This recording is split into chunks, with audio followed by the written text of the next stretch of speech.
All right, boss. How you doing today? You made it. Made it. Not an easy one, but we made it. How many flights did they cancel on you today? So it has been a journey. And all I'll say, because everyone's been through it, is there were a lot of memories of what airports used to be and what they are today, you know, the way they handle customers today. And I was going to make a really bad joke about, you know, going back to the days when O.J. Simpson used to run through for the Hearst commercial to get on a plane. That's a bad joke in this time and era. Any O.J. Simpson reference is a pretty rough joke. Although he just died recently. He just died, Yeah. and my wife happened to go to USC at the same time as him and can tell stories. So we won't go there. But I will say airports are not much fun anymore. We all know that. And so I've got to bring up one funny story, and I know I'm just going to launch on this because I didn't want to talk about what happened trying to get here today. Everyone's been through it. But years ago, I had a friend who was a partner of Converse Systems, Eric Dipple, told me this story. We were out one night, and we were telling airline stories, as everyone has, the horror story. And he had one of the best. And my wife's going to shoot me for saying this because she thinks I probably give it too often, but it is a really funny one. He was on a flight out of Chicago coming into San Francisco in the window seat, and he said he looks over. It was kind of bumpy getting off, and he looks over, and he said, the engine fell off. There was just one engine. He says, holy cow, the engine fell off. And the round thing under the wing fell off. The engine. It was a single engine on this wing. He hits the guy next to him and goes, dude, the engine just fell off. And the guy looks at him like, oh, no, I got one of those next to me. He totally just looks the other way. He gets the guy on the other end and goes, the engine just fell off. The plane's continuing to shake. Pretty soon, everyone around him is like, you know, stewardess, we have a problem here. It's not the engine, it's this guy. Sure enough, and there was a front page picture in the Chicago Times the next day, the engine plowed a cornfield down in Chicago. And literally, they got it down. They can land it on one engine. But anyway, after thinking of that story, today was no big deal. I mean, and with all the stuff that has happened with Boeing in the last few weeks and months, I mean, how miserable is that? I mean, how safe is air travel? Like in 2019, I probably took, I don't know, more than 100 flights. Like, it was ridiculous. I was flying a couple times a week. And you know, to think of doing all those long hauls, like 14, 15 hours back and forth across continents. And then you're like, and then you see all these doors falling off. It's ridiculous. It's scary. Yeah. Like I said, it just doesn't seem like it's what it used to be. But we prod on. We got to do it. I don't know. So you came in today from San Francisco. Thank you very much for swinging by. Absolutely. Glad to be here. Glad to be here. I'm excited too. I mean, we've been in touch for a while. You said you were coming in to see some friends or family and some business, so we made it happen. Yes, absolutely. No, it worked out well. You've made the trek to Beverly Hills, West Hollywood. Nice neighborhood, and as I said coming in, I was waiting for someone to ask me for my autograph because the Hollywood tour bus went right by me and looked at me like I was somebody. Yeah. This is the prime time, and as I said, a very good taqueria for lunch. So there you go. Nice slice of town. Yeah, there's a few. The tourists actually don't get out of the bus, so it's not like being in like downtown Beverly Hills where all the shopping is. That's like tourist central. Yeah. And then you do get quite a few tourists on Sunset Strip from time to time, but like right here is a nice little like local pocket. They come through on the buses, but they don't get off and walk around. So I almost feel, as a Canadian living in Los Angeles, I almost feel almost local, but not quite. But we're getting there. Yeah. No, it's wonderful, beautiful area. So thank you. So how you been? I mean, what's going on for you in 2024? So 2024 actually had a really good start. I have a birthday in January. Oh, congratulations. Yeah. My wife and both kids. I have two adult children, one 30-year-old girl and one 28-year-old boy, Marissa and Matthew. Anyway, we snuck away to Hawaii, which is a common spot for us. My dad lived for 28 years in Kona, and when he passed, we kept his place. We Airbnb it, but we got over there to enjoy Kona with our kids, got out and surfed, which we'll talk more about, hopefully. Yeah. Sorry, Kona is on the main island? I'm totally lost. On the Big Island. Big Island. The more dry side of the Big Island, the other side is much, Hilo is much wetter. Great area. He was a big tennis player, and that's Keoho, where he is actually the place for tennis because there's no wind. And the trades can blow anywhere on the islands, but Keoho is very good for tennis.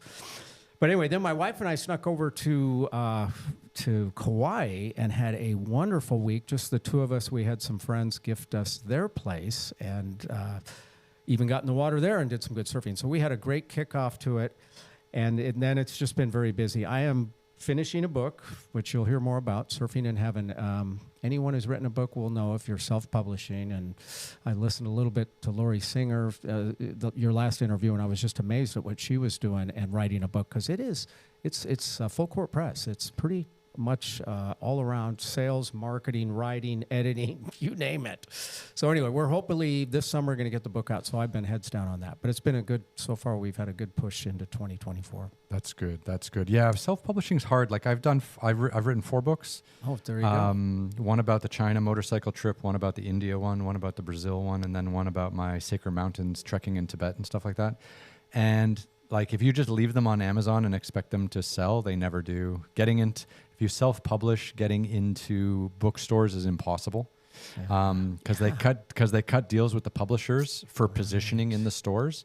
It's just like a grocery store, right? Like exactly. if Cheerios, for example, pays the grocery store more money, then they'll get a good, upfront eye level, positioning, right? And then if you don't pay, then you're down by the feet and then no one sees you. That's kind of how it works. And it's the same with bookstores. If you self-publish, you're not in that game. And if you're not in that game, it's so hard to crack in. But I do know my good friend Simon Parker. He's a journalist who lives in London, or it's not in London, in the UK. And he has been writing some brilliant books recently. And he's been doing really well with them because he does live speaking events and goes on tour. So once a year, every time he comes out with a new book, he does like a 30-day speaking tour all around the UK, and he books out like small theaters and various kind of speaking event locations, and he just goes around and he says that's the key, like because the first year you only have 1 book, the second year you have 2 books to sell, the third year you have 3 books, and you're building like a local audience at each of those places, and they'll just come and $10-15 they'll just keep buying your books coming. And is he doing some platform stuff like you, like the podcast or YouTube or anything like that to build a following? He's not. No, he writes a travel column for the Telegraph. I hope I don't get that wrong. I think it's the Telegraph, and he has been writing books. He cycled across the United States just at the end of last year, like last September, and it is called Fractured States. It's all about the United States gearing up for the election in November, and he talked to people about their political leanings and all the craziness and the diversity and the struggles that the U.S. has with its kind of like polarized politics, and it's from the perspective of a British guy. So it's quite interesting. Give me the name again. I'm going to Simon Parker. Simon Parker. Yeah, that sounds fascinating. He's a beautiful man. I actually never met him. We still haven't met to this day, but we became friends in 2020 because during COVID, I was locked down in Istanbul during the first stretch of COVID. And I just found him online just randomly. And I was like, hey, man, are you locked down? And he's like, yeah, I'm locked down. He's like, well, let's have an Instagram live chat. And this is what I was doing during lockdown. I had 100 Instagram live chats in 100 days. And I did 1 or 2 a day just to keep myself busy because I was bored out of my mind. And he came on like 3 or 4 times. We had a beautiful time. And we still haven't met, but we're working on it. That's fantastic. That's really a good lead. Let me just divert on one question about your podcast that kind of occurred to me, because that's eventually where I think I want to go. My theme is surfing for balance, and it's a lot around work-life balance, but there's some other dimensions to it. But the podcast is a tough one. It's a lot of work and a lot of time, and I'm finding the ones I would prefer to listen to are filled with advertising. How are you doing without any advertising? I'm just curious. It's not for the objective of, making money. I'm assuming it's just to build your platform. Is that? I actually just started this to make friends. Is that right? Yeah, because so I still have royalties and I make money from other things. So I'm still okay, like financially. So when I decided to come out with the podcast, I decided not to try to monetize it quickly. So a lot of people will come out with a podcast and they'll be like, okay, what topic can I monetize quickly? So maybe it's mental health, maybe it's business or entrepreneurial activity. Like all these kind of, like, if you're really specific with your podcast, like true crime, then it's a lot easier for like sponsors to be like, oh, okay, this is easy. I get it, right? But if you're like me and you just want to hang out with cool people, like, you know, last week I was talking with a mental health expert. Another day I was talking with a TV director. Another day I just want to chat with interesting people. There's no theme. The theme is just me hanging out with cool people. Yeah. And it's really hard to monetize that. So I knew that, and I just decided that I just was going to do this to try to build up a network and really meet people. That's it. I will just tell you, I'm not one to listen to long podcasts, and I find yours very engaging. And I'm not sure why, because I'm this kind of had this mindset of I'm never going to do a podcast over 20 minutes because it's too long. And all the ones that are filled with advertising, which I just can't stand. I mean, some of the biggest podcasts we all know of, you know, are filled with advertising. So anyway, I applaud you on that. It is very easy to just continue listening, and because it's a comfortable conversation, and I enjoy that. And I didn't expect that I would. So well done. Thank you very much. Well done. Yeah, I mean that. I think if you have a popular podcast, I think you can monetize it in ways that doesn't show up in your podcast. Yeah. Like I just feel like, you know, people will hire you for speaking engagements or whatever.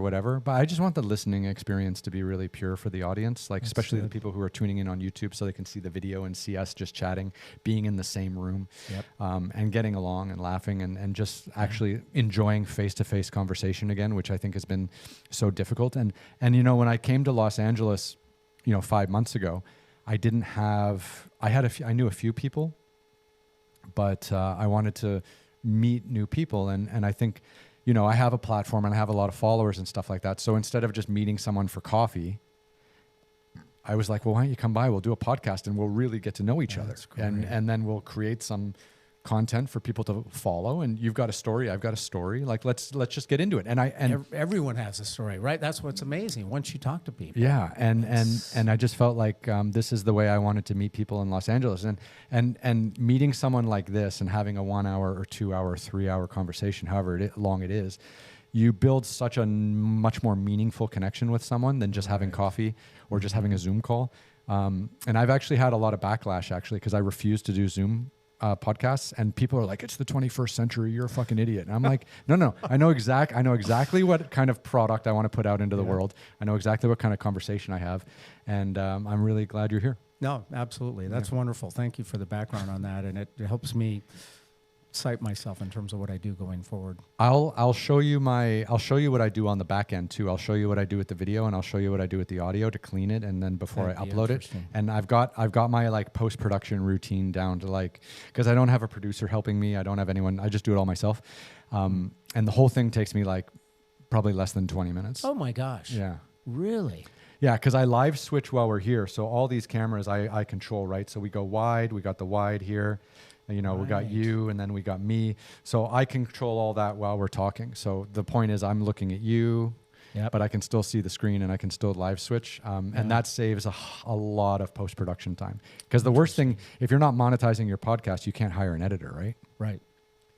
That's fantastic. I would have guessed much more than that. So that's fantastic. And then, of course, when you have someone like you who flies in from San Francisco to sit down with me and also do some other things in LA, whatever, I don't want to have a podcaster producer like call in sick or something and then not be able to execute this. Right. So I need to be able to do it by myself.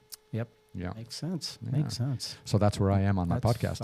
Well done. I like it. Like I said, you have shocked me that I've been through several years, all the way through, start to finish. So yeah, very engaging. Very happy to hear that. Yeah. I'm glad. And my guests have been amazing. And you know what? Like, it's also funny. Like some of these PR people in LA, they're like, okay, you know, what kind of profile of guests are you looking for? And I'm like, I don't care. Like, I just want to talk to cool people. Like, are you doing something interesting? Have you done something interesting? Do you like live life with some kind of passion? If yes, swing by.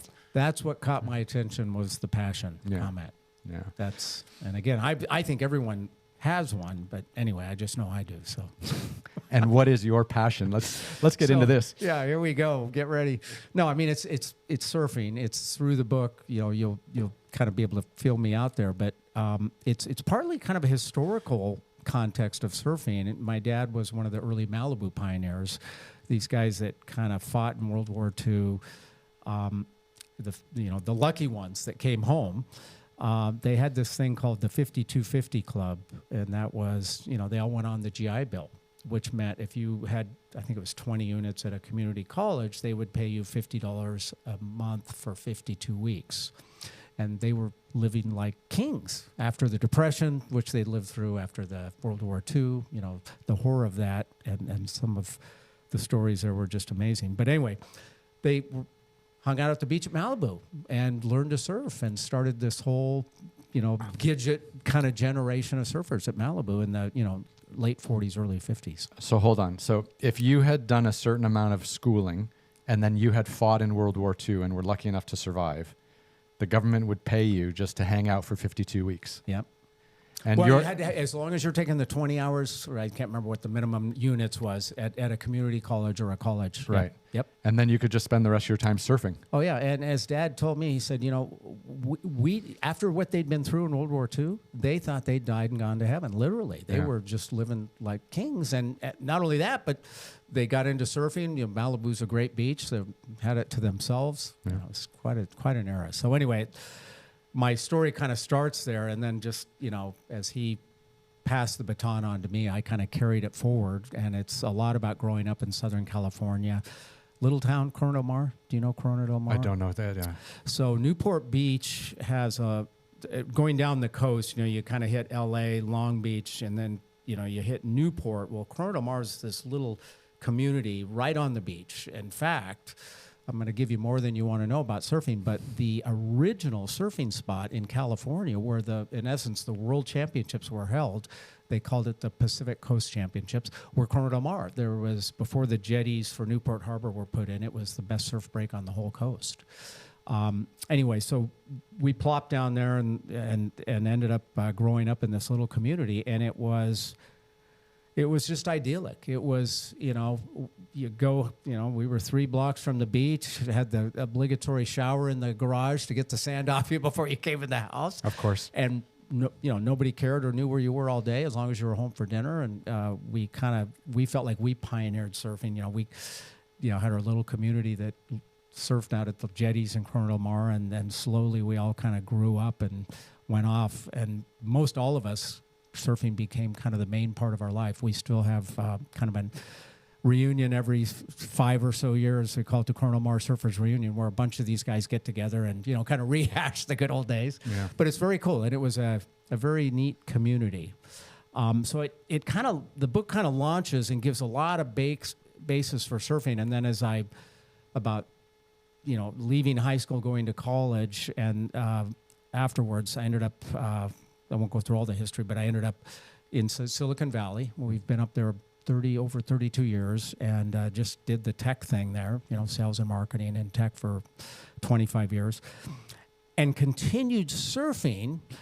But kind of a turning point in the book was, you know, when I got up to Northern California, and Silicon Valley was just booming. This was kind of the late 80s, early 90s, and couldn't figure out why everyone was so busy. You know, there was so much work. Mm-hmm. And we, having grown up in Southern California, you could just spend a whole day laying on the beach. I mean, who needs to do something more productive than that, right? That's the beauty. I mean, yeah. And so it was kind of this, I went into this mode, and then, you know, marriage, 2 kids, and suddenly, oh my gosh, I need to support, you know, let's grow our future, create a foundation. But I was constantly struggling with the work, you know, that was around me, and being able to balance it. And so I started this Surfing for Balance, was a blog back in 2014. I just started writing about it because I was just constantly running into, you know, this is tough. This is really tough. And seeing casualties all around me. I mean, people that just, you know, crash and burned. Entrepreneurs? All of the above. Yeah. You know, close friends, entrepreneurs, single men, single women, married. I mean, you name it. I mean, you know, there's lots of famous examples that have survived and people think came out on top. Steve Jobs would be the classic example. Mm-hmm. If you read Walter Isaacson's book on Steve Jobs, there's a really interesting last chapter about his question of whether he should put an on-off switch on a computer. Mm-hmm. And he said he struggled with that because he didn't think there was an on-off switch in life. In other words, he didn't believe in a God, and he kind of poured himself into the company and died, you know, early, very early. Sure. His early 60s, I think. I can't remember. But anyway. And Apple hasn't innovated at all since his death. Yeah, he left behind Yeah. They've pretty much lived off the fat. I mean, he left quite a legacy. I mean, you go through the iMac, the iPhone, the iPod. The list is incredible. What came out during those times? I mean, the current management there are definitely excellent caretakers of what he has built, but they really just haven't come out with anything interesting since his passing, have they? No, and it's, you could argue that level of a passion is not there anymore. But anyway, that's a whole separate discussion. And I don't work for Apple. I never have, so I wouldn't go there. But what I started to see is looking for a long-term picture in my career and my life. Going after the gold, so to speak, was going to create a lifestyle that was not where I wanted to go. And this is where heaven kind of entered the picture. I didn't become a Christian until I was in my 30s. I was just a surf guy. That's late. Yeah, it was very late. Yeah. And I didn't have a family environment around church. We never went to church. My dad was like, Sundays are for surfing. That's the real cathedral of life, isn't it? Yeah, and that was how I grew up. And I have a theory that God is talking to all of us. It was interesting when I heard Lori Singer talk about those long runs, and then you go to this space in your mind where you really got to get out there, that you hear this voice or this this feeling. Well, I really believe that's God. I believe he's talking to all of us and speaking to us, and we just don't listen most of the time, but sometimes we do. Anyway, I started listening, and I just started going to church one day, but it wasn't lightning bolt didn't strike me, and I didn't suddenly have a revelation that the Bible's just perfect and everything's right and my future's secure. It was just this very, very kind of slow growth into the knowledge of what Scripture is telling us. And that kind of, I kept weighing that against this work-life balance. Like, gosh, what's the trade-off here? What's really important? I started to realize I teach young adult kids in a Sunday school class, and here's something I do with them. This is a long speech, but you can hold it here. Oh, this is for you, man. Let's get into it. Yeah. I give them a yardstick. If you look at a yardstick, a wooden yardstick, it has 92 centimeters on it. And I tell them, I say, you know what? This is your life. When you die, the average age will probably be about 92. So I said, mark on there where you are today. So they all put a little dot. I'm 6, I'm 10, I'm 13. And then I look at it, and then I put my dot way at the end. And I hold it up, and I say, so what does that, what does that mean? And they generally say, look, I got all this time left. This is great. You're kind of getting short down here, but we're feeling pretty good. And then I take out, we walk outside, this class is at night, and I take a laser beam, and I shoot that laser beam right into the clouds at night. And I said, what if I told you that goes to eternity, and that could be where you spend the rest of your life after this little piece right here. And that's where you start to talk about heaven. Do you put your emphasis in the laser beam shooting through the clouds into infinity, because that's what the Bible tells us, we will live for eternity, or do you put everything into that yardstick right here? And oh, by the way, you've only got that much left. So anyway, that's the discussion that the book goes into. And it was fed through just a voracious appetite of what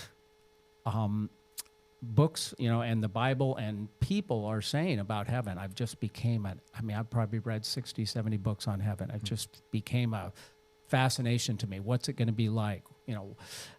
What about people that have been there and gone back?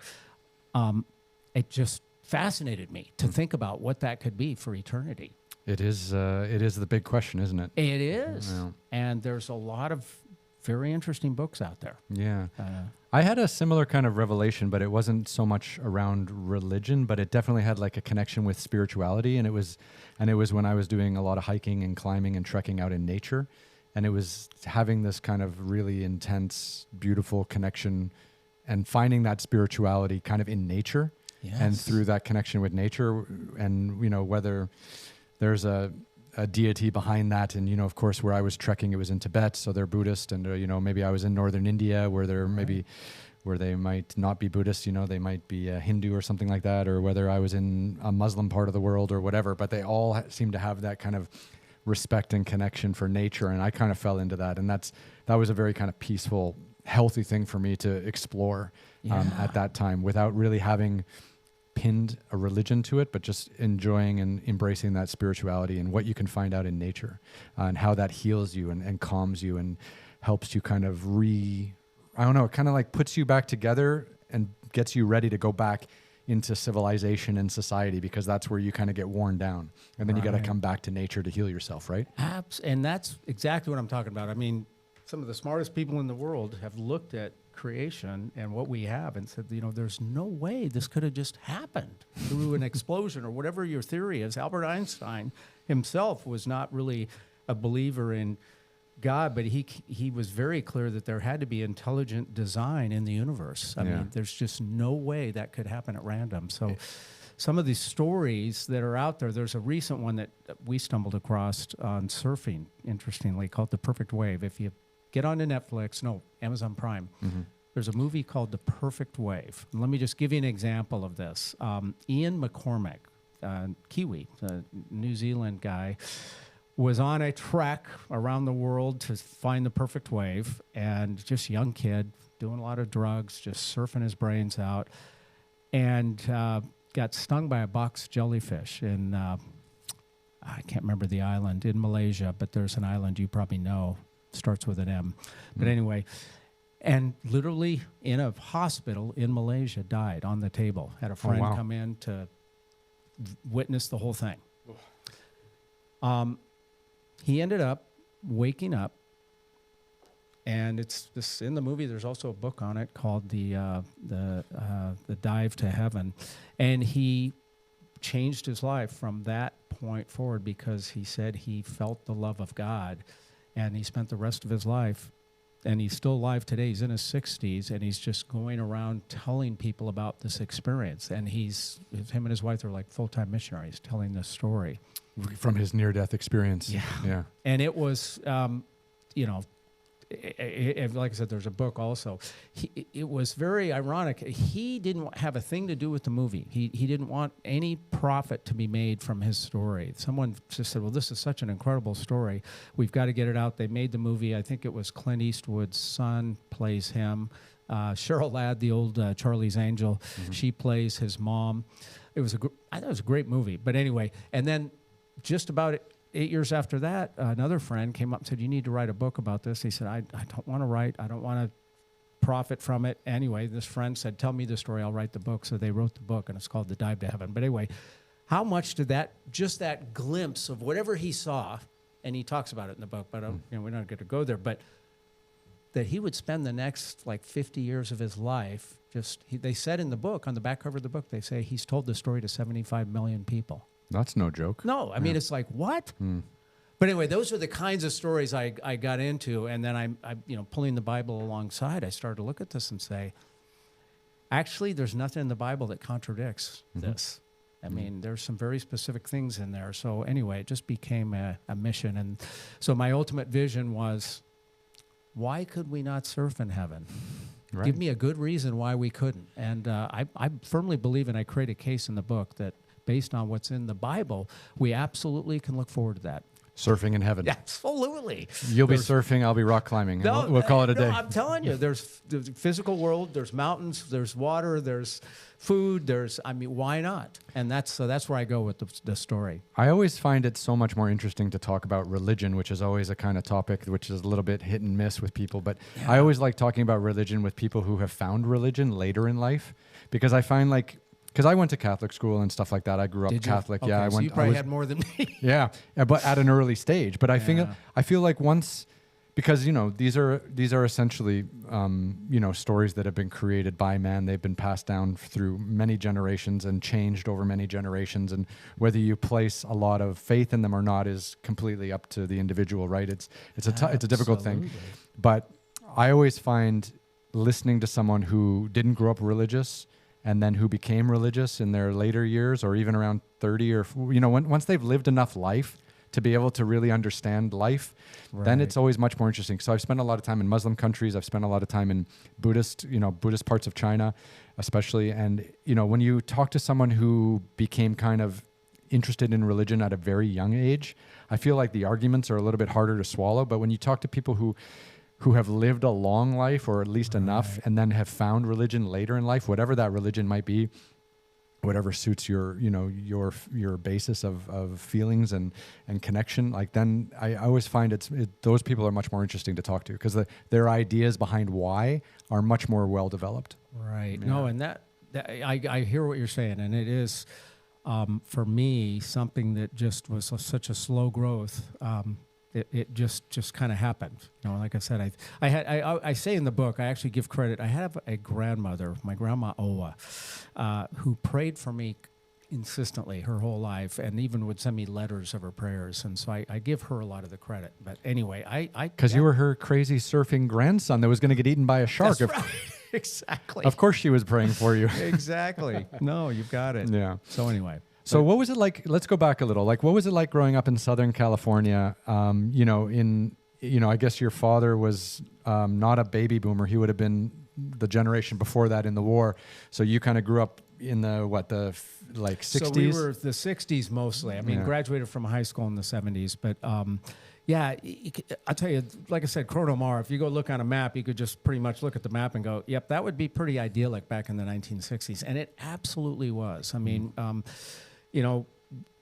I think the only downside was maybe there was a little too much surfing. Fast forward to high school, and I have another passion that I know you have, which is basketball. And I just love the sport. Would love to talk a little bit about that. But anyway, I was so ensconced in my surfing. I played my freshman year, sophomore year, junior year, had the best coach on the entire California coast, Tandy Gillis, who actually, if you won't know any of these names, but you might know the NBA logo, the dribbling guy. Yeah, Jerry West. Oh, you know Jerry West. I know my basketball history, yes. Okay, you do know your basketball history. I'm impressed. Yeah. So I was a student of the game. Yeah, I played for a long time. Yeah. D1, that's what I want to get to, because I have some questions for you. But, I mean, to just let you know where I was at, I got to the point, Tandy was the person who held Jerry West to his lowest point total in his college career. Oh, wow. And I can't say I learned a thing about offense, but I'll tell you what, I learned how to crawl inside that guy's jockstrap and deny the ball no matter what, deny the baseline. Anyway, he was all about defense. And so my junior year, I went surfing one morning, showed up late for practice in my wetsuit. Coach Gillis was not happy. Mm-hmm. By the end of the practice, he made sure I knew he was not happy. And I quit right there on the spot. Chose surfing instead of basketball? And probably one of the greatest regrets of my whole childhood. And the way I made up for it is I went back into coaching and coached, as my kids went through school, got up to the high school level and then kind of back down. But forever regretted it. I'd watch our games. Chronomar High School had a good basketball team back then, and I would watch them on TV and just go, I'm better than him. What? I'm sitting here and he's on TV. But I did want to ask you about your coaches. And, I mean, to play at the level you played at, had to dominate your life, or was it different back then? Completely dominated my life. It Absolutely, did. yeah. Okay, that's what I wonder, because I mean, high school, I felt like that's where surfing. No, I can't not surf on Saturday morning. Sorry, guys, but in college at a D1 level, that's University of Montreal, University of Toronto. Yeah. So I mean, my father was in the Olympics. My father's an Olympic athlete. He played water polo for Canada in 1972 in Munich. Oh. At the Munich Games. Yeah. So that was wow. Yeah. So he instilled a lot of discipline in my brother and I. I have a younger brother. I have three brothers, all younger. But my closest brother, who is also very athletic, my father really instilled a lot of discipline in sports in us from an early age. And then, of course, my mother was incredibly supportive as well, because it takes like a whole family to raise young athletes, because you're driving to practices at all hours of the day, tournaments on the weekends. It's a huge commitment. So, but my dad, he wanted me to be a swimmer and he wanted me to play water polo. Were you swimming? I was, yeah. And even to this day, my dad is like, you're probably good enough. You were a great college basketball player, but you weren't good enough to maybe play professionally, and I wasn't. But he goes, you could have been an Olympic swimmer. He still thinks to this day. If you ask, he's like 78 now. He's like, you still could have been an Olympic swimmer. Oh my God, were you sprints or long distance? What events? I don't even remember. You'd have to ask him. I want to get my dad on a podcast just so we can go back in the day. I want to hear that. The 72 games alone. What a story! Yeah. If those that are listening don't know, that was the when the hostages all got killed, the Israeli team. That was just unbelievable. And that was the year the running boom started because Frank Shorter won the gold medal at the Munich Games in the marathon. Yeah. So the way my dad tells the story is that they were already out. Did he? By the time left. Okay. they were still there. They had already lost. They were already out of the tournament, and they were out drinking. And when they came back, they heard all the gunshots, and the whole thing went off. God, yeah, unbelievable, unbelievable. But growing up in that environment, my dad really put an emphasis on discipline and training and everything like that. So I tried swimming, I tried water polo, and kind of gravitated towards basketball. And it sounds crazy, but by the age of 8, I was hooked on basketball, and that's kind of between the age of like 8 and 12, that's kind of where you have to hone in on one kind of sport if you want to be good at it. And then I've spoken openly on the podcast. Like, it totally dominated my life. I think when you grow up as an elite athlete, and if you can get to the college level, you grow up, you have like a really unbalanced life. Like, that's what I'm wondering. Yeah. I didn't have any hobbies. In middle school I guess I played on one team. In high school, I played on my high school team, but then I also played on like a rep select team as well. And that was really important because it was good to have 2 different types of competition and also 2 different coaches coaching me. Right. And they both had different styles and they both brought different things to it. So in high school, I would go to practice. I'd have practice at 7 a.m. Monday to Friday. And then on Tuesdays and Thursdays, I would also have practice with my other team from like 7 to 9 p.m. Wow. So I was doing like 6 or 8 practices a week, plus weight room stuff, plus games on the weekends and things. So that was my whole high school life. And then when I got to university, that just carried on. It was like, 3-hour practices, weight room. And then of course you're doing, you're doing physical therapy a lot in college as well afterwards, stretching out, dealing with some small injuries. Did you get help with classes at all? I know that's pretty common these days. No. Really? The University of Toronto is like a really academic school, so we had to do well in school in order to play, and classes were fine. I studied international politics, so it was a lot of reading outside of class. So the classes it wasn't like engineering where you have to go to school from like 9 a.m. to 5 p.m. Because those guys played with us too. Like, I had a bunch of my friends that were all teammates that were all engineers, and they would go to school from 9 to 5 and then come and practice. And their lives were miserable, like so hard, their program. Whereas I would, roll out of bed at 10, go to class at 11, have a nap at 2, go back weight room 4 to 6, train, and then have practice from 7 to 9. But it takes over your whole life. That's where I, of course, didn't have the discipline to cut that. And now I look back and regret it. So the price you paid, I'm sure there's some value in your story too, to say you did it. I mean, that's very accomplished. I'm very good at not thinking. Like, I'm very good at just doing. Like, I think the best things in life we talk ourselves out of. Yeah. So, if I'm going to join a team and play on the team, like, I can pretty much tunnel vision and just do that thing and not get distracted by other things. And that's kind of been a blessing and a curse, because it doesn't make you necessarily aware of other people's feelings and emotions, which can kind of be isolating. But again, it's very action focused, I suppose. Yeah, and you must have been a point guard. Point guard, yeah. And did you ever go into coaching? No? I absolutely loved coaching.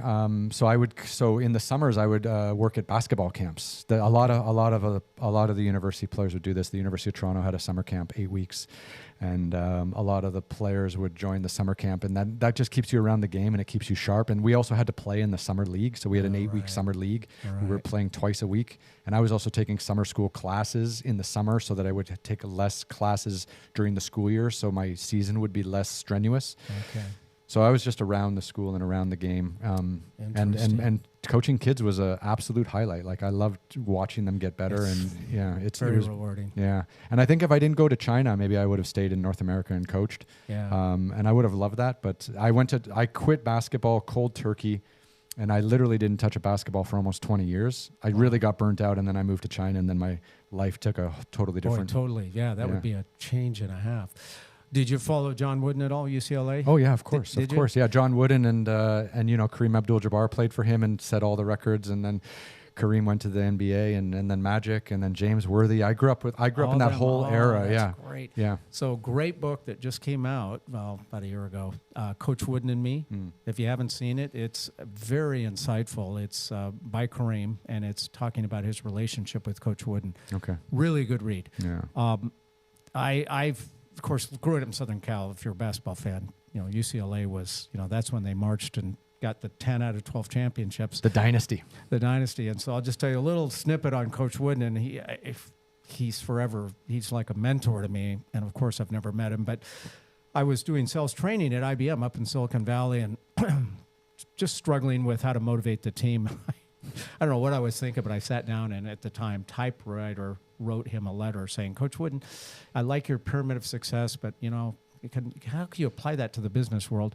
5 days later, got a handwritten letter from Coach Wooden, with the address, return address handwritten, the name, address handwritten, 2 or 3 pages of resources that he had handwritten. Oh, beautiful, beautiful. This is the man he was. Yeah. But I stumbled on one of his keys to magic, and he mentions it in his very first book and didn't say much after it, but he was a very faithful man. He didn't talk a lot about it, but he always had a cross in his pocket. Oh, really? Yeah. And he talked about, like, it used to drive me nuts during the games when it'd be very intense and, he wouldn't call a timeout. He would just be sitting there with his little program rolled up.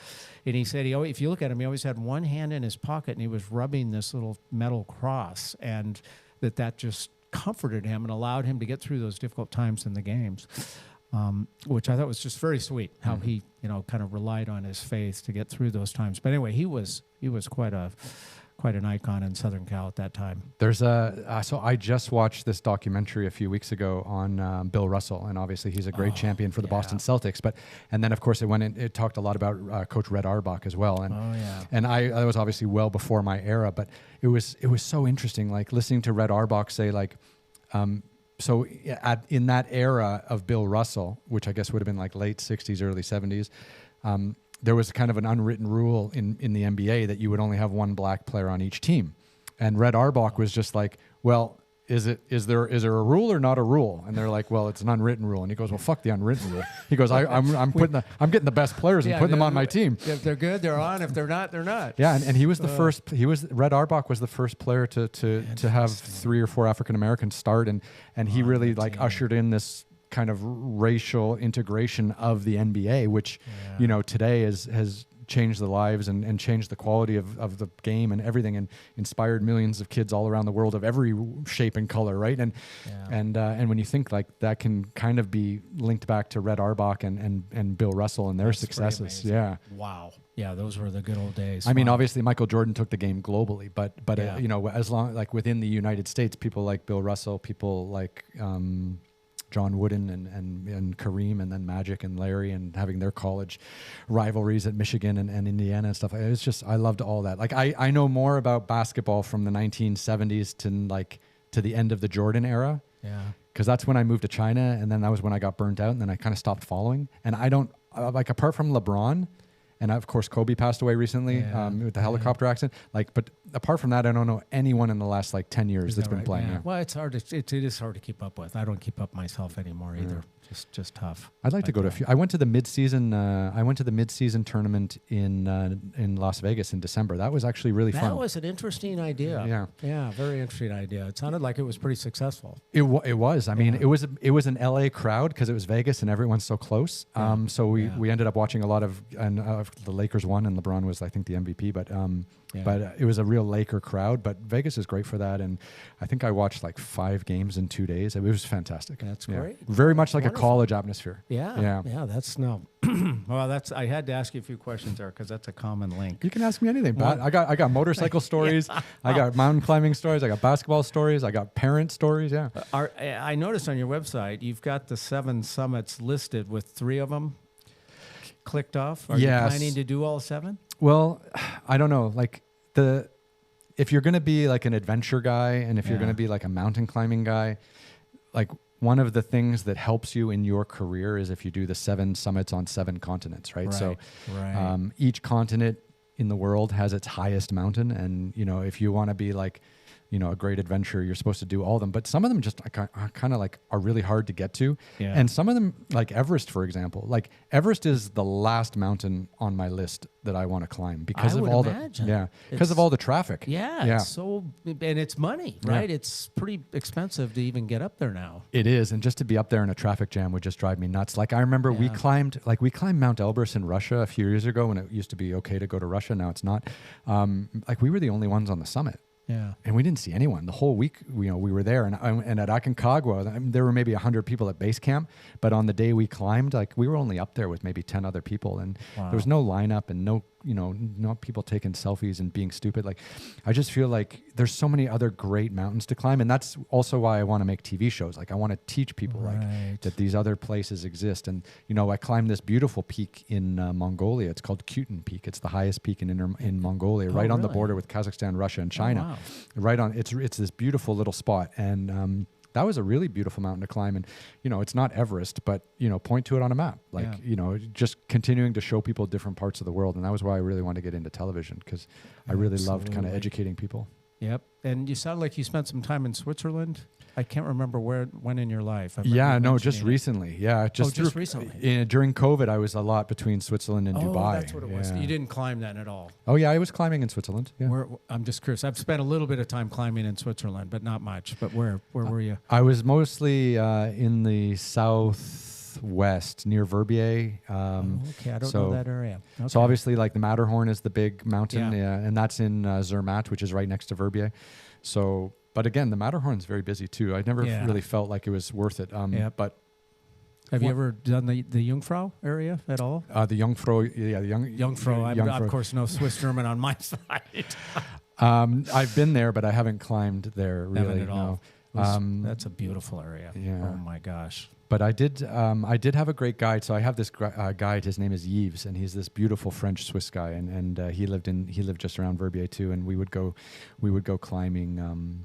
About twice a week together, and we would just find peaks they're very challenging. It took us like 6-7 hours to get up various pitches and stuff like that, and we would do that all summer because it was strange. Like I was super busy until like March 2020 when the world closed, and then after that it was like a challenge. It was like, how do I stay fit? How do I make a living? What do I do? Because I can't make TV. I can't get on an airplane and fly to Colombia to film an episode of anything. So I just kind of hung out in Switzerland climbing and trying to stay fit and not lose my mind. That was a good place to be.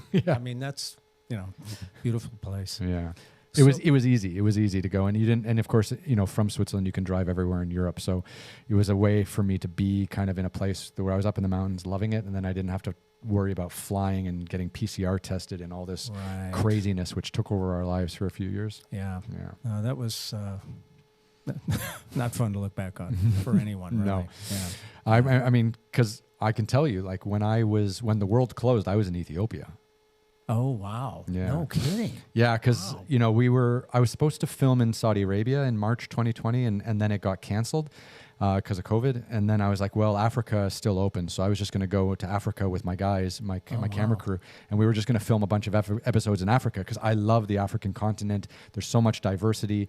The people are wonderful everywhere. The landscapes are incredible. And I was just like, let's just get into Africa and we'll just travel around. And then I never expected like the whole world to close.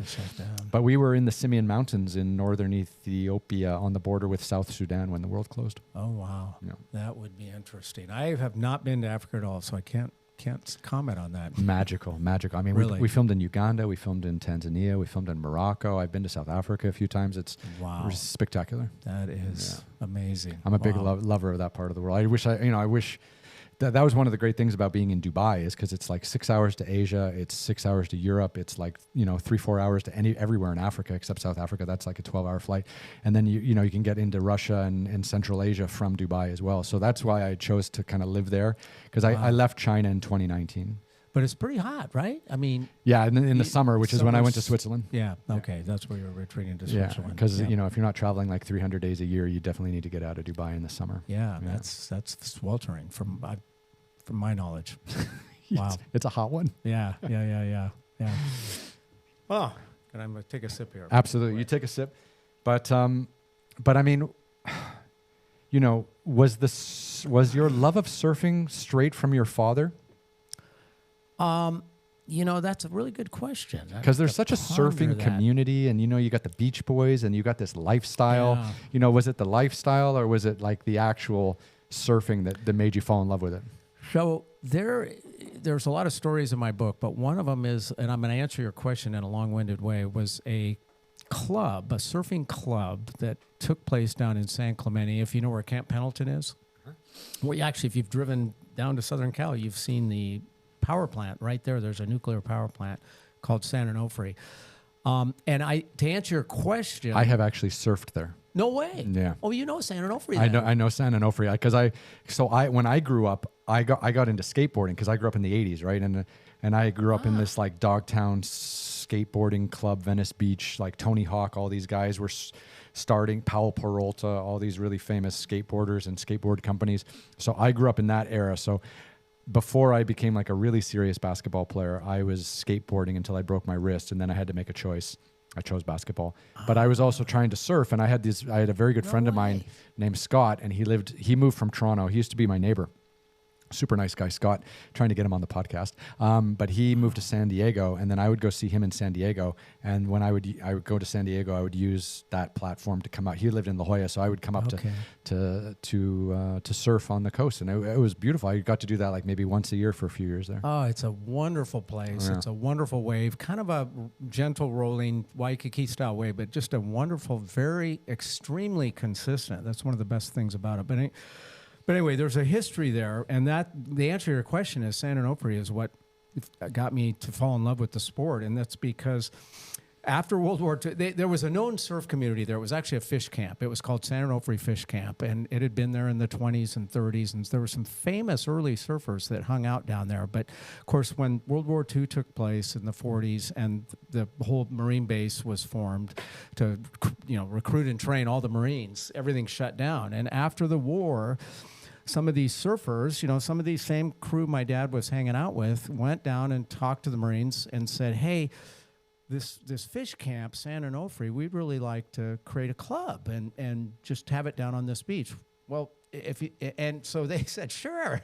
And so they set up this club, and it was limited membership, but basically they had exclusive access to this stretch of beach, that whole San Onofre stretch of beach. And I can't remember the amount, but it was like a very low amount.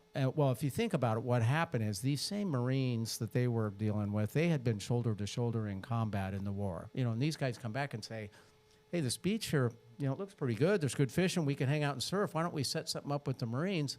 And so they just wrote this thing, and this thing went on for like 20 years, the San Onofre Surfing Club. And we basically would drive in through the Marine base. You'd get the official Marine salute, and then you'd drive onto this beach, and there was this, I don't know basically a community of families that were all, the kids were all getting raised on the beach. It was all around surfing, but there was bocce ball, there was volleyball. You probably saw it if you were down there. It was just, barbecues, cooking. Well, that's just how we grew up. And so I literally, and my friends would even look at this the same way. I just lived for the weekends when Dad would take me down to San Onofre. It was heaven on earth. It was like just what you would want as a kid. Complete freedom, surf all day. You can hang out with kids, or bring whatever food that you brought. So anyway, this San Onofre Surfing Club lasted all the way until Nixon came into the summer White House. If you remember, Nixon had a house in San Clemente that he used to retreat to when he wasn't in Washington. And one day, his presidential helicopter apparently was literally just flying over the beach, and he kind of looked down and said, what's going on down here? What are these surfers guys down here? Yeah. 20 years later, and he put an end to it, and they made it it's now a state park, but the club has stayed in place, and the club preserves that culture. But it is I tell you, it's just an amazing culture. I was just down there last September. They have an annual surfing contest, and just to give you an idea, this is like the World Championships. They do the full thing, the announcers, the trophies, all the jerseys, the heats. And you go there and you watch these kids who's like 8 and under, and they're in a wave about this big, and they're coming in, and the announcers are just, he's screaming across the whitewater, thundering through the, it's just and I just sit and listen and think that's how I grew up. I had these guys saying that to me too, you know, and it was just this idyllic environment. My friends would just beg me to go down with me because you had to have this San Onofre Surfing Club decal to get in. But it was the summer, you know, and then Dad didn't go much in the winter, but it was just something I look forward to. And that's where surfing in my blood really kind of came out. What do you think of this like World Surf League that they're trying to put together? Because I actually have I have someone who's in that World Surf League coming onto the podcast. I think next week or the week after. I think, and I'm just curious, like, you know, what do you put any stock in it?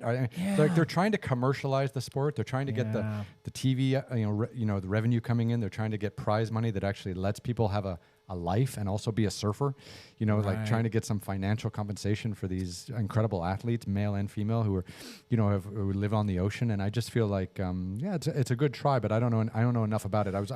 I'm on purpose trying to not read too much so that when I think it's the chief marketing officer of the World Surf League or something like that. She's coming anyways in a few weeks, but I'm trying to. I will love that if you can get her, because I have a lot of questions. I don't know that much about it. It is very controversial. You've seen some big name top surfers retire. I think the biggest I just saw was Carissa Moore, the gold medal winner in Japan, just retired. And I don't know. I just saw a podcast where she was interviewed and they asked her, is that why, you know, Carissa was it? And she kind of tiptoed through it. I got a feeling it had something to do. You know, it's hard. Money, doesn't it just get in the way? I'm sorry, but it does. It becomes the object rather than the sport. And again, I'm not educated enough to comment on it, but I do know from the number of surfers that have retired or just stepped aside to say, yeah, I'm done with this. I got a feeling it's a little more money driven. This happened to Ironman Corporation. I don't know if you follow them, but, you know, Ironman in its purest form was in Kona once a year, and, you know, 1,500 people that got in, and that was it. And I've done Ironmans over the years, and I just think now that has kind of been chasing the money. Now they've officially moved it off of Kona. I don't know if you knew that. The World Championships, they're splitting it first because they can get more money because you have men and women go individually. So I think this year the women go and next year the men go. But then after that, I think it's moving to Nice or somewhere. But anyway, it's all about, I hate to say it, but I think they're driving for the financial side, and it takes away from what was really there in the core. And I just got a feeling that might be happening with the World Surf League. I'm split on this. So, I mean, okay, 30 years ago, when there was no prize money for any of this stuff, you pretty much had to have a certain lifestyle already in place before you could spend 20 hours a week training. Yeah. You know what I mean? Like you weren't working 40, 50, 60 hours a week with 2 kids and a wife, for example, if you were a male athlete, flip it around if you're a female athlete. No, you're absolutely right. Yeah. And then by allowing these people to actually earn prize money, you allow them to specialize and really build a career around being a professional athlete. And I'm all for that. Like, because I think that's when you get the greatest performances. Like it sounds, it sounds crazy, but I would rather watch. Okay, I'm a little bit biased here. I did a story. I was a photographer before I started making TV. And I lived in China, and I worked for the New York Times and Time, Newsweek, Fortune and the rest of them. And one time I got this assignment, and I want to say it was like 2006 or 7. And it was with Outside Magazine, which is a very prestigious magazine. And the photo editor called me up and she said, look, we have a group of Ironman triathletes living off season in the Philippines. And they train as a team before they go to Kona in Hawaii, because the Philippines has the right level of humidity. Subic Bay in the Philippines has the same kind of wind, weather, and humidity that Hawaii does. Right. So these athletes train in the Philippines, and then a week before the Ironman, they move to Hawaii, and then they're ready for the heat and the humidity and the sun. Yeah. And all these athletes, these I was with them for a week, right? Photographing them, talking with them. I was with a writer. I think his name was TJ Murphy. Super sweet guy. Oh, TJ Murphy, yeah, he's written a couple books. I know TJ Murphy. About the triathletes. In fact, one I have, Going Long, I think it's his. Anyway. Yeah. So TJ and I were there, and he's interviewing these athletes, and I was just surprised at how abjectly poor they were. Really? Yeah, I mean, so here I am as a photographer, right? Yeah. I'm with Outside Magazine. I'm getting paid I think I was getting paid like $1,000 a day. So it was a pretty good job, okay? And then here are these athletes. They're riding bicycles in the morning for like 40 kilometers. Then they'll have lunch. Then, in the afternoons, they'll run an entire marathon. Yeah. Then they'll have dinner. Yeah. And then they'll go swimming in the evening. And they're doing that for 6 months every fucking day to train for the Ironman. And they can't afford rent in the Philippines. There's 3 or 4 to a house. Some of them are living on the floor on a mattress. Like, these are world-class athletes. Yeah. Like, I mean, world-class athletes. And there's no money in their sport. And they are the sweetest, nicest people I've ever met in my life. I spent a week with them. I photographed them. I loved meeting every single one of them, but they were so poor. And I was like, how come this sport can't put enough money in? And it just drove me nuts. And I was like, these people are putting themselves at real financial risk just to be athletes. Yeah. And I feel like something had to change. And I didn't really follow after that. I still stay in touch with TJ from time to time. Well, and to that part of it, it is getting answered. I think there is more money coming in. Mm-hmm. If you just take splitting the event, it used to be you could only have 1,500 total. Now that I think they're running like close to 2,000 men, one race, and then so there's 4,000 less, 1,500. You can do some simple math there and see there's a lot more money coming through. So I think they're working more money to filter up to the prizes and the athletes. You need the TV. You need TV. You need the TV. Yeah. And you know what? It's not going to be broadcast TV that's going to show it live. They need to do a deal with Netflix. You heard it here first. Yeah. So Netflix is doing F1. Netflix is doing tennis. Netflix is doing golf, right? Netflix is doing and I tell you, Netflix has to do Ironman because Ironman as a standalone subject is fucking boring. It's 8 hours. Yeah. Who's going to watch this? Possibly, yeah. Fuck that, right?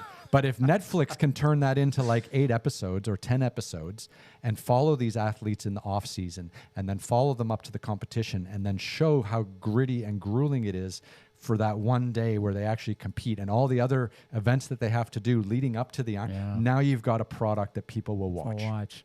Well, and you know what, Ryan, I can't help but say I want to take the Philippine triathletes.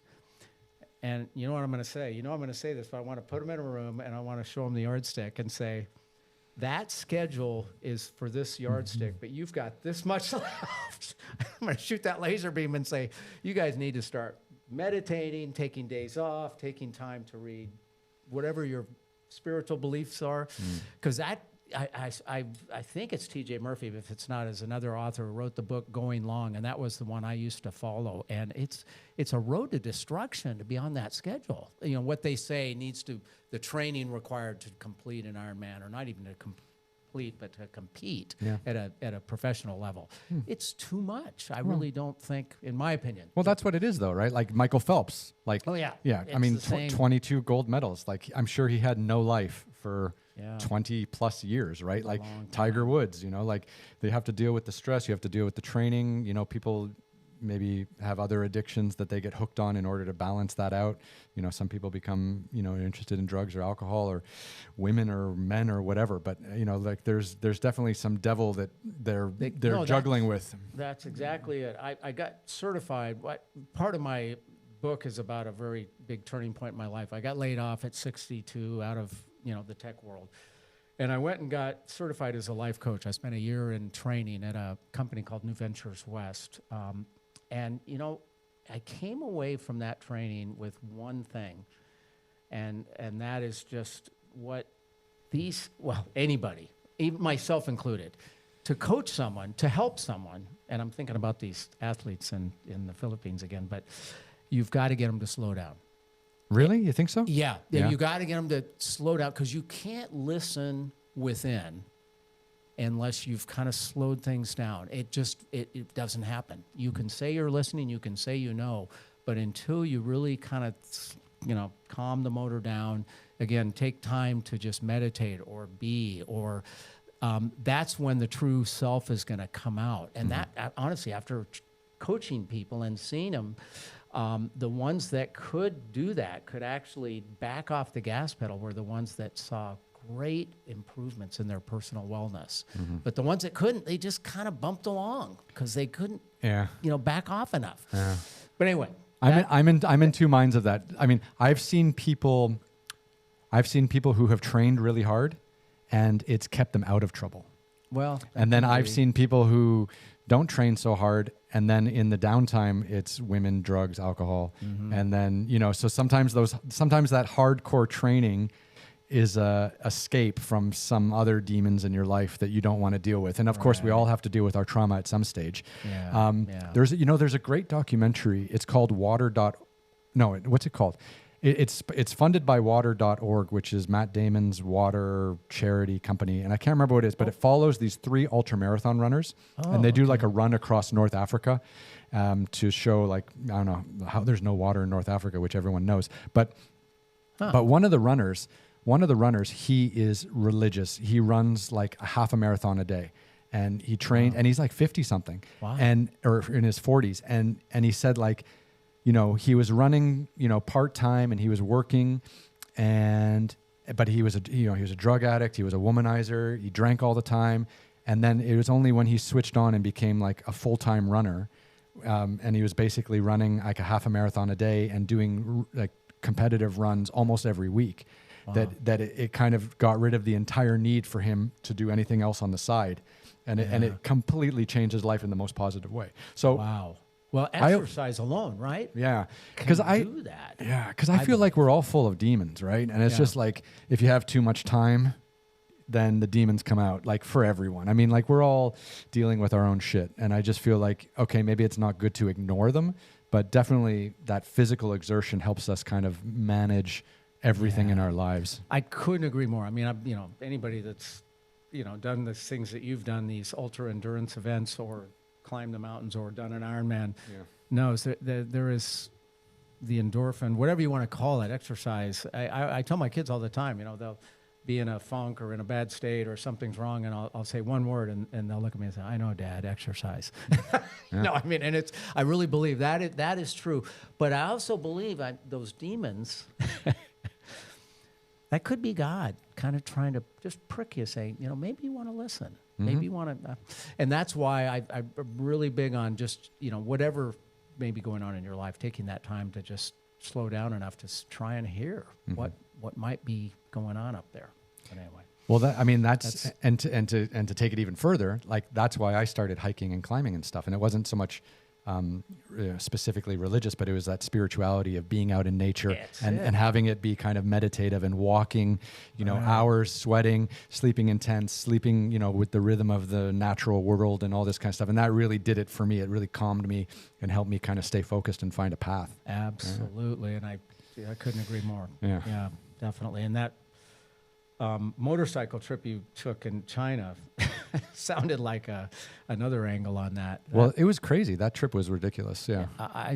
And you said it's in the Guinness Book of World Records. Yeah. So my brother and I, this was like after. So Ewan McGregor is a famous actor, and him and his friend Charlie Borman, they did a trip around the world, long way round, and then they did long way down. So they went from like London. So long way round. They went from London to New York, and they went east, like through Russia and stuff like that, through Mongolia, Russia. And then another one they did long way down, where they went from London down to South Africa. And on a motorcycle. Yeah, on motorcycles. And they made TV shows out of them. And Ewan McGregor is a very famous actor. He was in like Moulin Rouge, and he was Obi-Wan Kenobi in the Star Wars movies. And so he's legit. And, if he's going to do something, there's going to be cameras around. So, but he was great. And his friend Charlie were great too. And they loved motorcycle riding. I feel like even though he was a big like movie star, they came at it from like a really wholesome place. Like they just loved being on bikes, and they loved joking around, and like they just loved having the guys around. And so I looked at that and I was like, well, no one's doing anything in China. And it was because China was so hard to get permits, and it was because China was so hard to travel in, and it's because China was so hard to get a visa for. But I knew how to do all that because I was working from the New York Times from like 2002 to 2012. So in 2010, I was just like, hey, call in my brother, like, let's do a motorcycle trip around China. And I was like, I know how to do this. I've been to all these places, and I know the kinds of stories we can tell. And I think we can try to make a TV show about it. And, we can put our little stamp in this genre of television. And then we ended up making the TV show, doing a 6-part series. And then it got bought by Travel Channel. And then we set a Guinness World Record for like the longest trip in one country without backtracking or overlapping. And that kind of came afterwards. We didn't really know. And that's when you got to base camp on that trip? Or? Yeah, we went all the way to Everest Base Camp and things like that. Me? Yeah. And the bikes do not work well. I mean, BMW won't be happy, but no bikes work really well at like 5,000-6,000 meters, which is what, like 20,000 feet. The carburation system's going to choke up. There's no oxygen. Yeah, you lose like throttle power. Like it's like 1 or 2 gear difference in the oxygen level. Yeah. So something about China. I back up because I got to understand. You moved there what year after college? Yeah. You went straight to China for 18 or 19 years. Yeah. So I graduated. Shanghai? Yeah, Shanghai. Yeah. Okay, so what year was that? 2001. I was traveling there to Shanghai and Beijing for work at that time. I'm sorry, but I couldn't step outside. The air quality, how did you get around that? I'm not kidding. I'm a runner, and I will run wherever I travel. I wouldn't go outside the hotel. That was the worst air quality I think I've ever seen. And yeah, it was tough. So you just did you wear a mask, or back then they didn't seem to wear masks? No, there's no real masks. Like I showed up. So at the end of my basketball career, my goal was either to play for my country or play professionally, and I was 0 for 2, so I didn't get the chance to play for either. So I was like, okay, I've done basketball. Like I did it. Check that off. Move on. And I really needed like a clean break because it was quite emotional. Like I loved my teammates, I loved my coach. But like I needed like a fresh start, and I didn't want to stay in Toronto. Like my father was in the finance industry. It probably would have been really easy for me to get a job in the finance industry through his vast network. And I had a lot of friends in the finance industry, and I was just like, well, am I going to be in Toronto in the finance industry being the guy that used to play basketball? Yeah. Or can I start something fresh for myself? And then I was depressed as well, like because my career was over and I didn't know anything other than playing basketball. Yeah. So, and again, I didn't grow up with hobbies, right? So I was like, I got to figure out who I am without a basketball in my hand. Right. So I was like, well, I'm going to go to China and figure it out. And I loved it. Like, because at the end of the day, we are different versions of ourselves depending on who we are around. Like I'm a different version of myself with my mother. I'm a different version of myself with my father, with my friends, with you on the podcast. Like, but the version of myself in China at that moment was something that I really liked. Like I was like, this is who I like. This is who I want to be. I was curious. I was interested. I was learning. I was learning a new language. Mandarin. And I was just like, I can roll with this. Like this is something that I like. Basketball wasn't a part of my life anymore. I had friends that were interested in China, and then I was like, okay. Then I started traveling around China, and I started writing, and then I started taking pictures, and I learned how to be a better photographer, and I learned how to be a better writer. And then I started working with all the international press, and it just kind of snowballed. Wow. And you didn't feel stifled by the government or the... all the time. We were, at the time that was going on, we were basically inventing the World Wide Web. I mean, it was happening. And of course, as you well knew, you couldn't do that in China, right? You had your own enclosed network. And but not at that time. At that time, it was super free. Was it? Yeah. It still was. I guess that was early. Okay, so that's... Before like 2000, I want to say it really, really got nasty around like 2006, 7, 8. That was like when Google and YouTube, and that was even Facebook, and then people started putting stuff from like Tiananmen Square and all this kind of stuff, and that's when China blocked it. But China had really free internet access from 2002, 3, 4, 5, maybe 6. it was a little later because we were selling servers. I was working with Sun, and Sun was selling the servers that were doing all that. And I remember we'd run into some real issues with the engineering people because they were like, "You can't do this." You know, I think that must have been a little later. I think now Cisco Systems is the company that manages the whole Great Firewall of China. Yeah. And then the other thing, there were two things that occurred to me was how do you get around the air quality? But then the other one was I had never in my life seen more cranes and scaffolding. And oh, by the way, bamboo scaffolding. Yeah. Did they just go through the biggest build out ever? I mean, it was just amazing in Shanghai and Beijing to just walk around and see the building going on. Yeah, I think, so what happened was like in 1979, 1980, Deng Xiaoping came out and said, we're going to open up to the West and become like, we're going to have economic growth, right? Mao Zedong had just died. The country had been through the Cultural Revolution in the 1970s and 1960s. So when Mao died, Deng Xiaoping took over, and he's just like, let's let this baby roll. Like, let's fucking develop China. Let's get rich, right? Wow. So, and then China was ripping and rolling in the 80s. Like the 80s were maybe the most free China has ever been. And I know that because I have a lot of friends there. But then it became a little too free. And then everyone gathered in Tiananmen Square in 1989, and then they wanted a new government, and that wasn't part of the deal.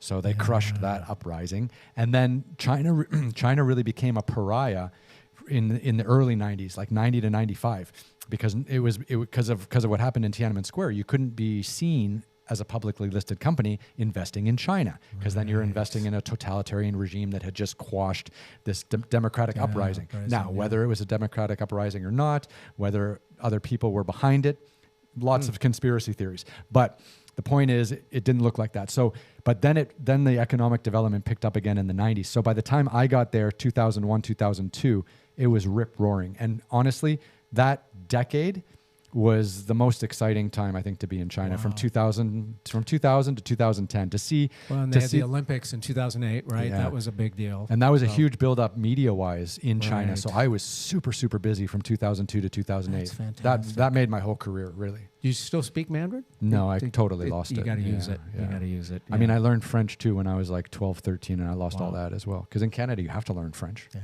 Yeah. Wow. But it was a run, man. China was a lot of fun. That sounded like it. But yeah, the air quality was shit, and I couldn't believe it. I mean, I'll go out in anything, but I wouldn't. I just stayed in. Well, you're breathing the same air inside. That's what they don't tell you, right? They're not probably true. Yeah, they're not filtering anything in the 5-star hotels. I can tell you that. Oh man, that's interesting. But that's why I started going out to Tibet. I started going out to Tibet with my friend Brandon, and Brandon was a really beautiful writer. He still lives in Hong Kong, and in like 2003-04. We started working together, me as a photographer, him as a writer. And we both had this love of Tibet. And we, there's so much literature about Tibet and all these travelers that were there in like the early 2000 or early 1990s, early 1910, 1920s, 1930s, before Tibet really became solidified as being part of China, when it was still kind of like a no man's land. And it was so wild back then. And we would go out, and we both lived in Shanghai, and we wanted to go out to Tibet because we could get out of the smog, get out of the city. And that was beautiful. And we would go on these 10 or 12, 14-day treks all around these mountains. Wow. And eventually I made a TV show about that in 2013 called Extreme Trek Sacred Mountains, which is still kind of out there. We circumnavigated 4 mountains in Tibet with the local pilgrims. So we did Minyakonka in Sichuan, we did Karwa Karpo in Yunnan, we did Amni Mei Chen in Qinghai, and we did Mount Kailash in Tibet. And to my knowledge, no one's ever filmed anything like that before or after. Because we didn't even get permits. We just went for it. Yeah. I'm probably never going to be able to go back to China. Yeah. Not like that, I don't think. Wow. Not after this podcast also. Yeah, I don't think, well, who knows if they're listening. Yeah. I try to make sure that, I don't censor myself at all here. So, but yeah, it's interesting to see like how that change kind of developed. But I was definitely getting outside of China, outside of Shanghai as much as possible to try to get some fresh air. It was a fascinating time to go there. I mean, it was amazing to see the build out. Yeah. Was all the scaffolding bamboo? It seemed like everything I saw was, I was like, what? And those things went up into the clouds. So in southern China, where bamboo is more prevalent, you would see a lot of bamboo scaffolding. So in Hong Kong, that's where it's most famous. Shenzhen, Guangzhou as well. That's also the Pearl River Delta. Macau is where there was a lot of it. But as you started to go up north, there was less bamboo, so they would use steel scaffolding, which you see in North America as well. Okay. Yeah. Yep. But I mean, one of the jobs I got, just to let you know, what year was this? I don't know. It was like around 2008 or 9. I got a really good job where they were building the Shanghai World Financial Center, which is a 101-story building with like a rectangle in the square of it. You can see it. It's in every it's the skyline shot of downtown Shanghai. Yeah. And I got a job to document the entire construction of that building. So I was going there. Yeah. And Mori Building was a Japanese company, and this was supposed to be this big China-Japanese, partnership to build this building. And Mori Building hired me as their official photographer to shoot the whole building. So for months, years, I was going 2 or 3 times a month up to the 90th floor, no walls, no windows. I was roped in with the guys doing the welding, and I was documenting the construction of this building. And I would go, mornings, afternoons, evenings. And it was one of the most satisfying things I've ever seen, like being on a skyscraper, documenting the construction of it. It was spectacular. Did you clip in everywhere? Yeah, most places, yeah. Holy cow. That was just incredible. Like just honestly dancing on these beams, nothing below you for 5 or 6 stories. And then, watching these guys do all the welding they were absolute professionals too, by the way. Oh my gosh. Yeah. I bet a few casualties too, probably, huh?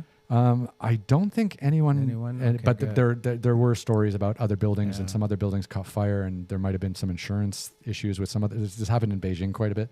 But that building was really well developed, and because they had to adhere to various standards because it was international development, Japanese money coming in. Mori Building is one of the biggest property developers in Tokyo. I think they have like 70 plus buildings in Tokyo alone. Oh, wow. Yeah. Amazing. So that was their big building outside of Japan. That would be quite a job. Wow. Can't imagine. It was fun. Cannot imagine. That's crazy.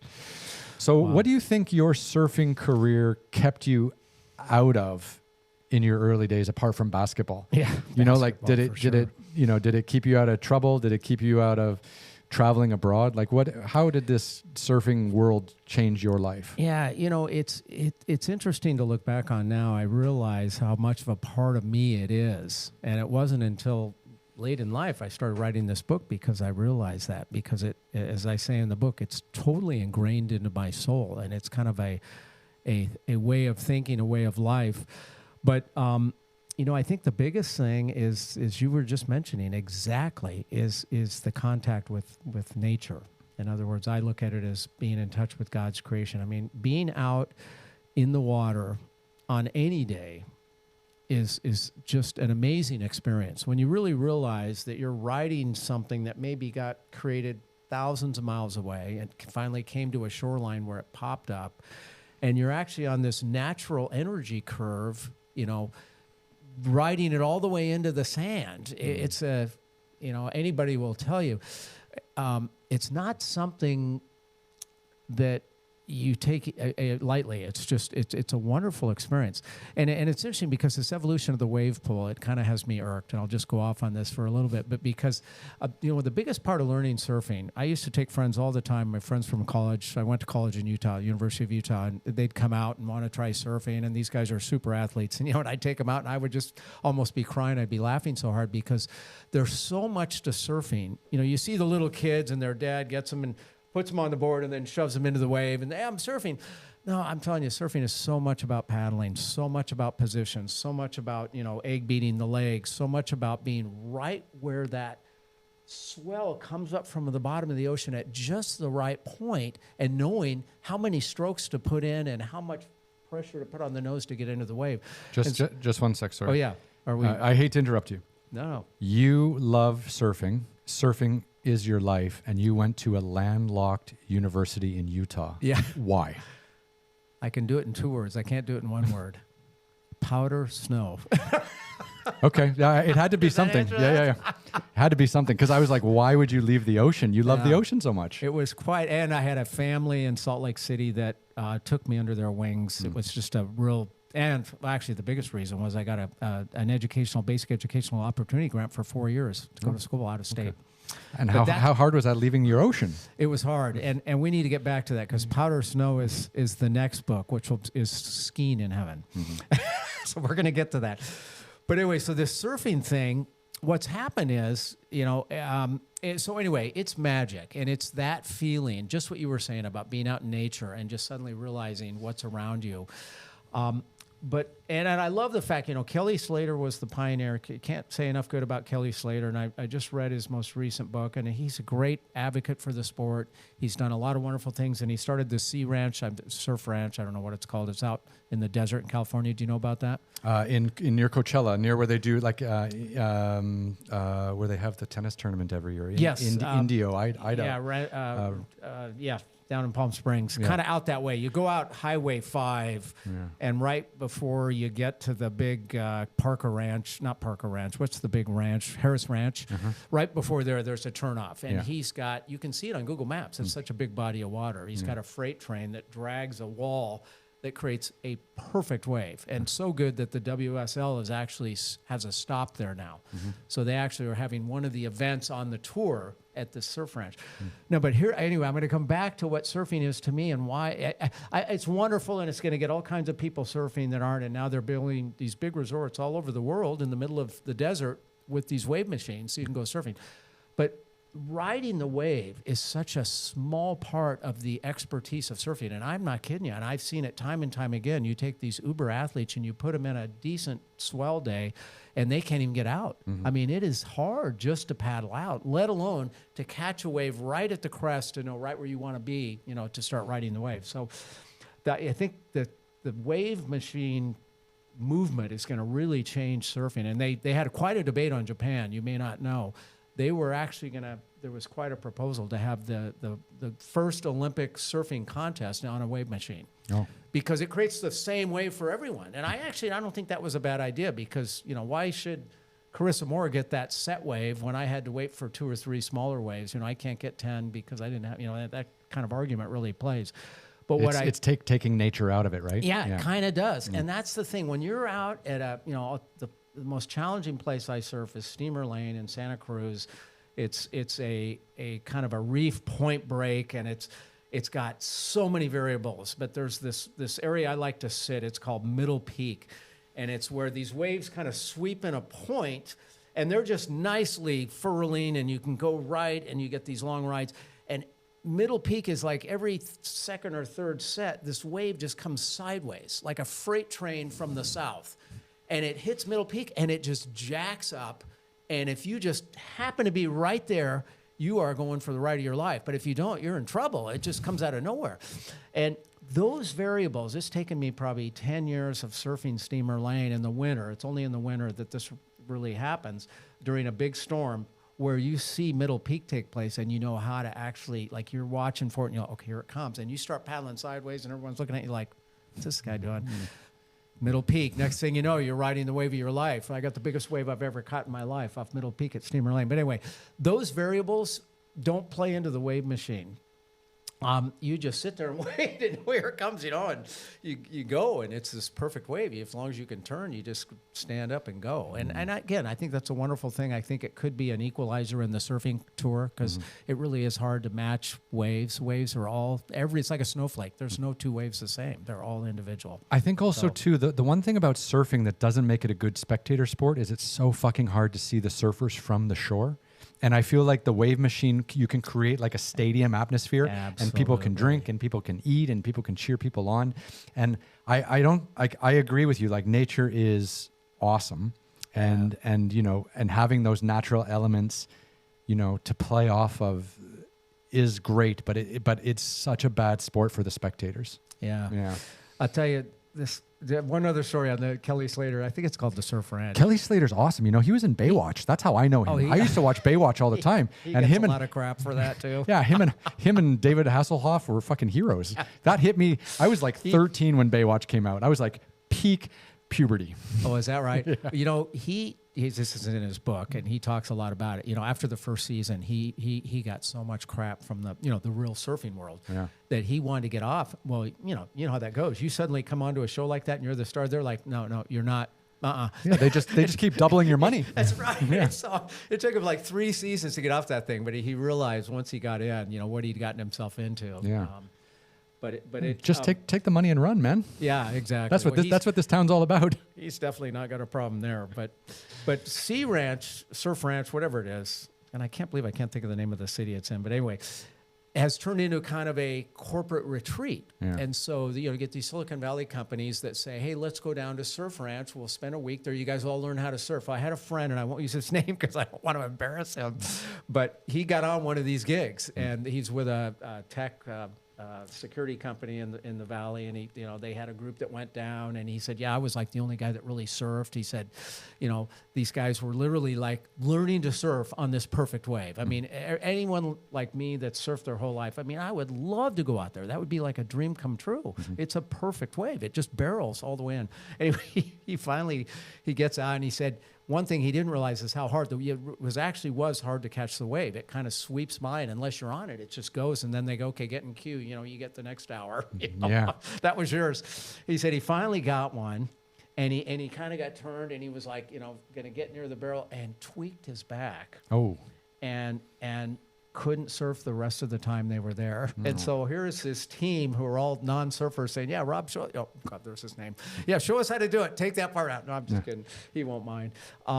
And he couldn't surf the rest of the time. You know, had a bad back, had to just stay out. But they pay like $10,000 a person a day. Yeah. I don't know. It's some exorbitant amount of money, and they serve them nice food. You know, it's the perfect corporate retreat, right? Yeah. Go surfing in the morning, golf in the afternoon, drink in the evening, and you're $10,000 a day per person. That's your Silicon Valley corporate retreat. That's what's happening now. So anyway, Kelly, good for him. I mean, he pioneered something that nobody else did, and of course, it took a ton of money to do that, and he had it. So good corporate partners. Where is that? Indio? No, it's if you're near Coachella. Yeah, it's if all I know is if you're on 5, you know, that runs straight down the state, and you just before you hit Harrison Ranch, which is halfway between San Francisco and LA, there's a right. I want to say Folsom, but it's not Folsom. But anyway, it's literally just off the road. And what's funny is that this town is just a farm town. I mean, it's middle of nowhere. It's total desert.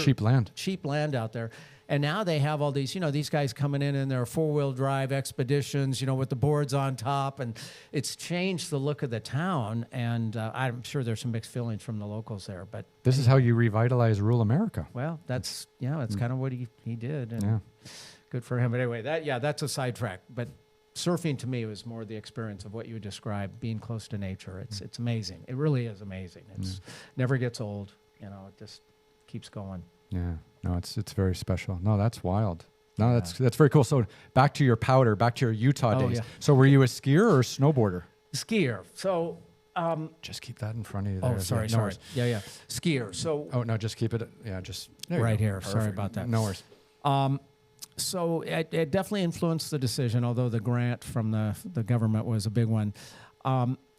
Back then, Little Cottonwood Canyon was just developing. And in fact, the first year I was at college, Snowbird opened. So just to give you an idea, Snowbird wasn't even there. It was just Alta up Little Cottonwood Canyon. And this is Salt Lake City. And anybody who's skied out there will tell you it is the best snow on earth. It really is. Oh. That Little Cottonwood Canyon is a magic thing that happens up there, and until you've skied it a whole season and really understand it, it just, you know, you just can't compare it to other ski resorts. And so, you know, I had my little group of ski buddies, and we tracked the storms into Little Cottonwood Canyon, kind of like, you know, like radar. I mean, we knew when the right storm was coming. One of my roommates in the dorms, Mike Nadel, had a Toyota Land Cruiser. So we had the 4-wheel drive, so we could get up the canyon. There were days when they wouldn't let you up unless you had 4-wheel drive. And I'll tell you, 4 years of skiing up that canyon was a dream come true. It was just absolutely stunning. We skied mostly Snowbird after it opened, funny enough, because Snowbird had a better student pass program for the students. So we got these ticket passes that were like $5 a day. I mean, it was just ridiculous. And just skied, you know, you could be out of class by noon. I told people this, and literally without a car, have your butt in the chairlift at Snowbird in an hour, you know, like before 1 o'clock. Amazing. Yeah, it was a great place to go to school. It was I spent a couple summers out there. The summers out there are just wonderful too. But we went on a bit of a powder thing, and, you know, skied a couple of years up in your neck of the woods up in Canada, and doing some heli skiing, you know, to really get into it. And that, I didn't realize at the time, was a wonderful thing. There's many outfits that still do it today. But our first trip up there, my good friend Reed Miller and I, you know, we basically mortgaged our life savings to go on this trip. And I can't even remember now. It probably wasn't even $1,000, but it was a week. And we got up there, and it just started raining. And it rained for 4 days. Ruined everything. And we didn't even go out. No. One day, I have all these pictures of this dam. They felt so bad, they took us out to tour a dam. So we learned quickly that's a real kind of hit and miss. I mean, you can't be guaranteed. It's hard to put all that money into 1 week of heli skiing, but it was fun. We did get a couple good days, and then went up a year later and did the Bugaboos. But yeah, once you get that bug for the powder, it's a bit addictive. It was. I remember. So I was growing up as a skateboarder in Canada, and and this was right when snowboarding was coming out as something that you could actually do. Yeah. So I remember my dad taught me how to ski when I was like 3. He had me on a rope in between his legs, making sure I wouldn't go off into the middle of nowhere. So I grew up a skier, and then all of a sudden I started skateboarding, and then I was like, well, I can skateboard on the fucking snow. Let's do this, right? Similar. And he was so pissed off. I remember we went from Toronto out to Whistler which is like the greatest thing. If you're a Canadian kid and you grew up on the East Coast, so East Coast skiing is terrible. It's just like, it's all rain and ice and wind and cold. But if you get the chance to go out west, which is where you lived and skied in Utah and stuff, and you go out to like Banff, Rocky Mountains, or you go out to Whistler in British Columbia, that's like where the powder is and where the best is. So I remember like it was like our first trip out to Whistler, and we were packing, and my dad was like, okay, don't forget your skis. And I'm like, fuck my skis. I'm a snowboarder now. Give me my board. And he's like, no. He goes, we're going out to Whistler. Bring your skis. And I was like, no, I'm a fucking snowboarder. Like, don't tell me what to do. You don't understand. Yeah. And I was like 8 or something like that. Yeah. And I remember that he made me bring my skis to Whistler. And I didn't use them once, and everyone in Whistler was snowboarding. Oh no! Yeah, and this was his like first introduction to this lifestyle. It's like, and he's like, "No, what the fuck is this? This is bring your skis." And then we got to Whistler, and it was like the thing. Like this was like late '80s, early '90s, and everyone was just snowboarding. And I fell in love with it. And then of course, Whistler was amazing because on the East Coast, you know, you go up to the top of the mountain, you ski down, you're down in 20 minutes. Yeah. West Coast, you go up to the top mountain, you ski down, it's like an hour and a half, right? Like it's totally different. And the runs are longer and the weather's better. And then when the sun comes out, you can take your shirt off. And it was just like, it was amazing. You could ski in short sleeves. And I just remember how much fun that was. That was like my first big snowboarding trip. I can relate to your dad because both my kids did the same thing. Like, you know, we taught them on skis, and then next thing you know, they're grabbing the board. So it was good. It was good fun. I'll just tell you, I tried the board, and I actually, the backup is, so these guys that started the San Onofre Surfing Club had a winter gig up at a little local ski resort right outside here in Wrightwood in the mountains called Mount Waterman. Do you know where Mount Waterman is? I don't know, no. So there was a ski patrol group that hung out at Mount Waterman in the winter. My dad was one of those, and so that's where I learned how to ski, although he didn't teach me. He basically left me at the lifts and went off and did his duties. And so from there, you know, learning to ski and just being able to, you know, get up to Utah and be able to ski was really a wonderful thing. I didn't appreciate being good at it until you get somewhere that's, you know, good like Utah. Yeah. But I couldn't do the board thing. I just couldn't. And I mean, I could skateboard. So I have a group of friends who we ski every year with up at Lake Tahoe. And one day they just said, Mulkey, you're going up today. We're going to get you a board. And so they got me a board, took me up to the top of Squaw, or almost the top. And I'll tell you what, I was the biggest mess. I couldn't believe it. Yeah. And it's so hard. You keep falling backwards, right? You keep falling on your wrists. It's really dangerous. In surfing, you pivot off the back foot. And they kept saying, front foot. And I was like, I can't do that. And so I almost killed a couple people. Yeah.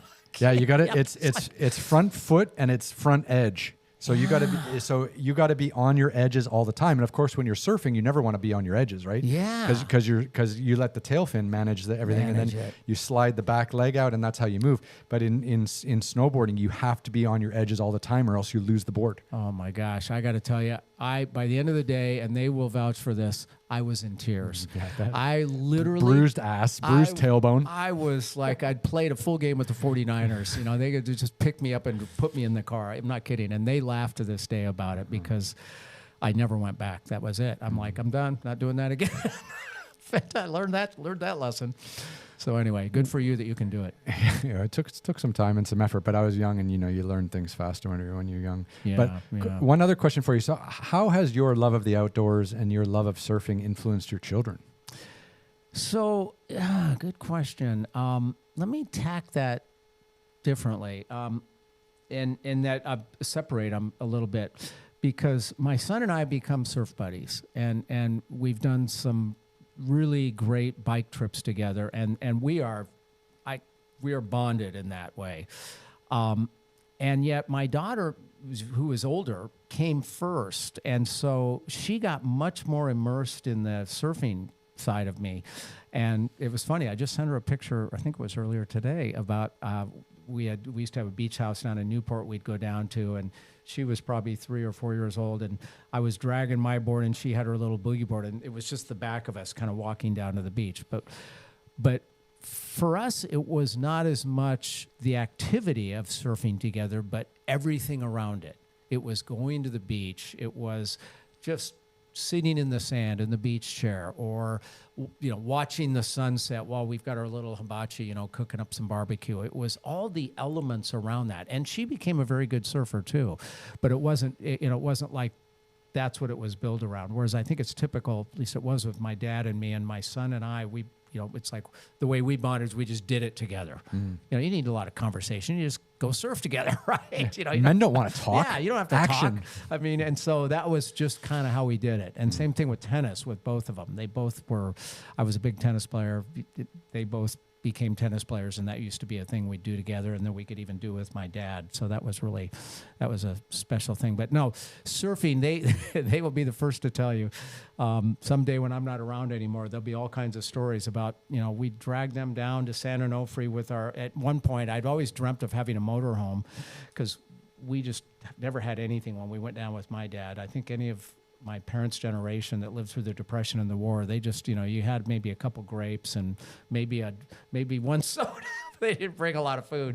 So we would get a motorhome, go down to San Onofre, and have them bring a friend or two and just spend a week down there and just immerse in it. And just, that was just a lifestyle. And that's really what San Onofre was. It was just kind of a lifestyle for raising your kids. So I was really so thankful to be able to continue that with them. Yeah. I mean, that's what Southern California really is to a lot of people, isn't it? It's just life on the water. And that's so special. And it's just not possible in so many parts of the world, because there's not a lot of places in the world that is as safe and as comfortable as Southern California, where you can take your kids out, you know, let them surf, you know, and have that kind of community around it and still respects it. Like, because in parts of the world, like, you got political unrest, you've got, you know, crazy poverty in huge parts of the world where they might have great surfing, but you're not safe enough to kind of go and leave stuff on the beach, or leave your kids on the beach, or leave your family on the beach while you go out into the water. I mean, it really is such a unique thing, I think, to Southern California. When even the quality of the water, and they have their issues, don't get me wrong, but honestly, you go anywhere, even in Mexico,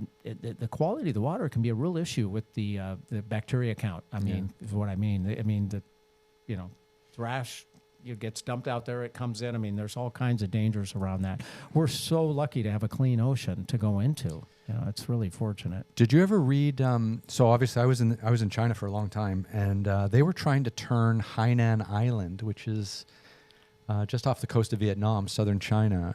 They were trying to turn Hainan Island, which is like the size of Hawaii, part of China, into like a surf destination. I remember they were trying to do this. Catch that, really? They were trying to do this a long time ago, because Hainan Island was always like a duty-free zone for China, and then they started building resorts on it, and then they turned into a golf destination, and then they wanted to turn it into like a surfing destination. And that was kind of just as I was leaving, like 2015, 16, 17-ish. They're trying to get surfing in there, and then I left, and I never really followed up with how that came along. But I know China wanted to be like big in surfing somehow. Yeah, that would be a wonderful thing. I think I'd read an article or two about it.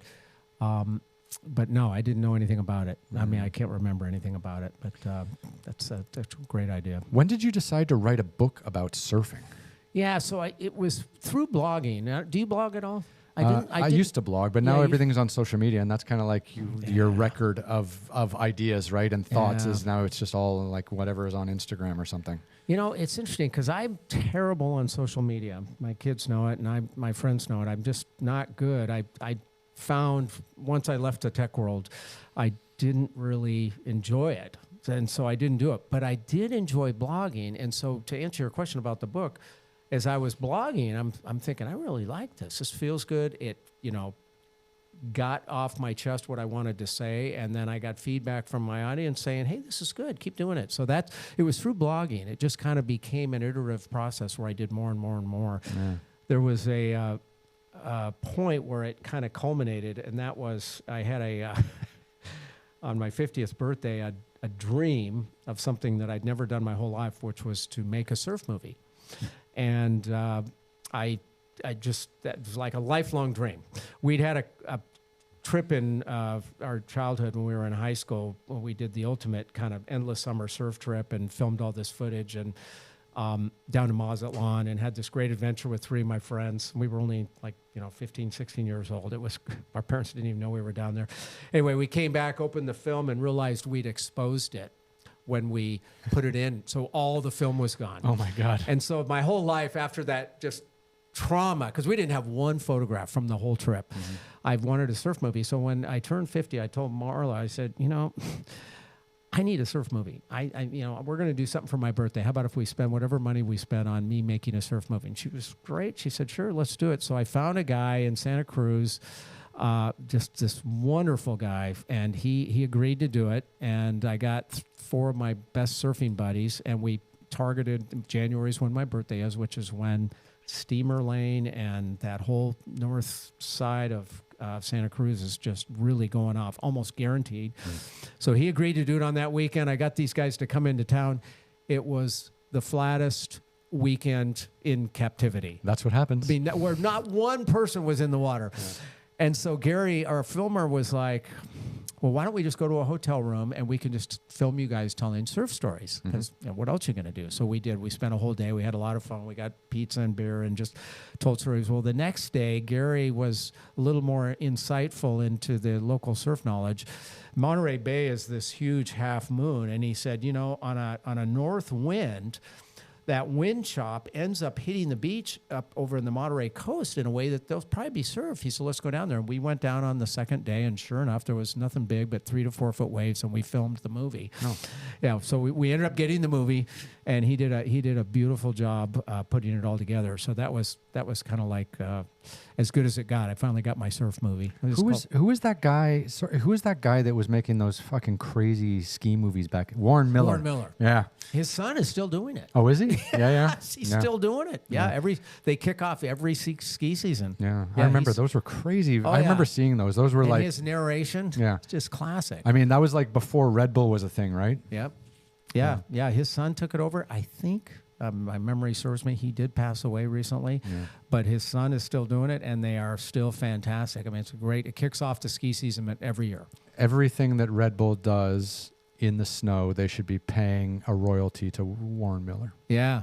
Seriously. Yeah. No, that guy was amazing. Actually, what he did. I remember seeing crazy stuff like Montana, Alaska. They were just going all around the world, just filming the craziest ski stunts and unbelievable helicopter skiing and guys jumping out of helicopters right into the just insane stuff. Yeah. I remember one where I think they kite sailed off a cliff and then dropped and skied. Oh my gosh, are you kidding? Yeah. Anyway, fun times. Warren Miller, good. So, man. What's the name of your surf book? So the name of the book is Surfing in Heaven, and it is it's kind of finding balance in an upside down world. And this is my whole theory as I struggled through my career finding that balance point. I got this glimpse of heaven, and as I looked into it, I started to realize there it is. And it's really grown. It's been really fun. I mean, the story is basically culminates in me paddling out in heaven. Mm-hmm. So it almost goes from a nonfiction memoir to a fiction fantasy. Mm-hmm. But I paddle out with my dad. Oh. And he's on his original Simmons balsa wood board from Malibu from the 40s. And we paddle out together and I shouldn't give away the end, but we just catch these epic waves and just have this miraculous time together, just enjoying the nature, the water, the sea life, the colors, everything that heaven has to offer. Well, that's so nice because you told me it started with your father coming back from World War II and surfing with those guys in the 50s, right? So then you also finished with him. So that's a nice little circle. It's a perfect, the whole thing, it came to me in a vision. I mean, people ask me, where'd you come up with this? I said, I didn't. It just came. It's just like I started writing and it just flowed out of me. I was really high one night. Yeah, just, too many glasses. Yeah. No, it just flowed beautifully. And I feel like it was from the heart. It was from God. I feel like I got inspired around what might be. And it really, the purpose of it though really is just, it kind of gives... Through the story, it gives my testimony, and the minor testimony is about, how do you solve this work-life balance conundrum? Because we all deal with it. Moms, dads, kids, everyone's dealing with it. And that was kind of the small story, but then the big overriding one was kind of having this vision of where I'm going, where the laser beam is sending me, and realizing, you know what? That's going to be so much better than anything here. I'm gonna set my eyes up rather than down, and that just made a world. It was like the stress just lifted. You know, just as bad as it could get, I knew what was coming. So it was a wonderful thing. I like that you tried to tackle this work-life balance, because I actually talk to a lot of people about this on a pretty regular basis. Like, and you're a little older than me, maybe by a year or two. Yeah, but 6 months. But like when my parents grew up, like my dad was able to afford like a 3-bedroom house with a 2-car garage in Oakville, just outside Toronto, which is where I was born, on one salary. And he was like middle management at a local bank. Like he wasn't even the manager. Wow. And my mom kind of worked a little, not all the time. She was a travel agent. Then she worked for the school board. But they had 2 cars. They had a fucking house. They had all this shit. And he was just working by himself. And my mom was kind of doing part-time work. And then she got full-time work later. But like when you think about like Los Angeles in 2024, like you think about middle management at a bank, maybe making what, 50, 70, like you can't afford even to eat in this town. And this is, I really feel like this kind of generational inflation that we've been dealing with has thrown the work-life balance completely out of whack. Like now you have kids that go to Ivy League schools. They finish with like $400,000 in debt each. They both come out making $150,000 each, which is incredible. Yeah. But they're still poor. They still can't pay off their student debt. I was going to say, and they can't afford to live. Yeah.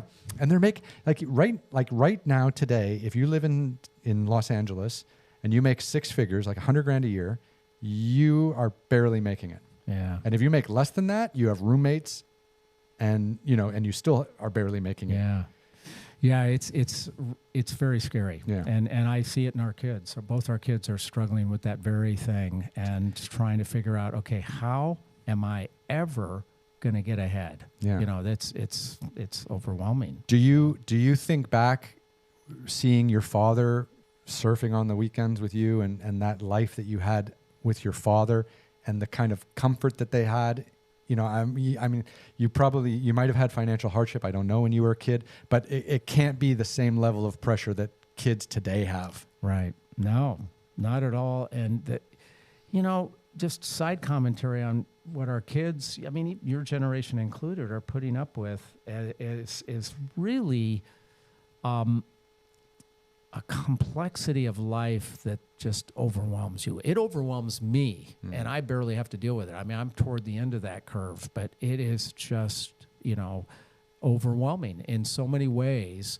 And then you throw on top of that, oh, by the way, you can't afford to live. It's, you can understand why there's such a mental health crisis in our, young adults. It's insane. And we're just all being worked to the bone for less than ever before. Yeah.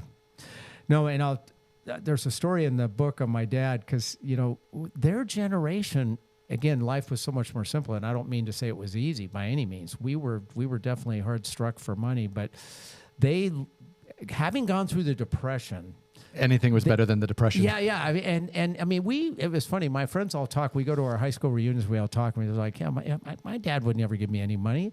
My mom wouldn't. They didn't have any, or I don't know. They just didn't give it to us. So we all worked. Y'all had to work, and y'all had to. But he did something. It was funny when he reached retirement age, and he was, I think, 55. He worked for General Telephone Company out of Long Beach as a right-of-way agent. He soon after that moved to Kona, and he one day called me and said, "I need a ride to the airport. I'm moving to Kona." And I said, "Oh, okay. Do I need a truck or what?" And he said, "No, just come pick me up." And I came, and he had one little suitcase, and I was like, "Dad, where is everything?" And he said, "No, I told you I was going to sell it. I sold it." I said, "Like your clothes too?" "Oh yeah, everything." So he moved to Kona with that little suitcase. 28 years over there, never bought a car, never bought furniture. When we went into his apartment, his townhouse, when he had passed, he had on his towel rack in the bathroom 7 pairs of swim trunks. And it suddenly hit me, Monday, Tuesday, Wednesday. He just changed his swim trunks each day. Yeah. We'd try and get him furniture. I'd say, "Dad, let me get you a lazy boy." He'd say, "If I need to lie down, I'll go to the pool. Leave me alone." So that generation really knew how to do with very little. Mm-hmm. And I think what happened is we came in and kind of chewed the fat a little. We were, a little more well provided for and provided for ourselves. And then, like you said, I think it's really tipped now for the millennials and Gen Zs and them. It's just plain hard. And it's sad too, because I feel like now more than ever we have this like keeping up with the Joneses mentality, where people are and the scariest thing I see. So look, when I moved to China when I was 22, right? Which is amazing. Yeah. I still can't believe you did that. I'm not kidding. Out of Toronto. But it's funny because like I had no debt, I had no money. No wife, no kids, no nothing. And I moved to China and I was able to get for this first 6 months, I was teaching English, right? And I think I was making like $2,000 a month. Oh. And in China, you couldn't spend it. Like I had roommates, we had a big apartment. We all had our own rooms, our own en-suites, and we would go out every night and have drinks. We would eat out every day for lunch.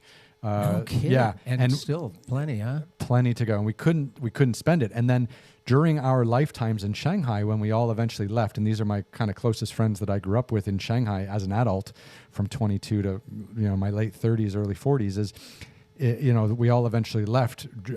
Luckily, just before COVID, but we all saw Shanghai just become ruthlessly expensive to the point where we couldn't go out for dinner anymore.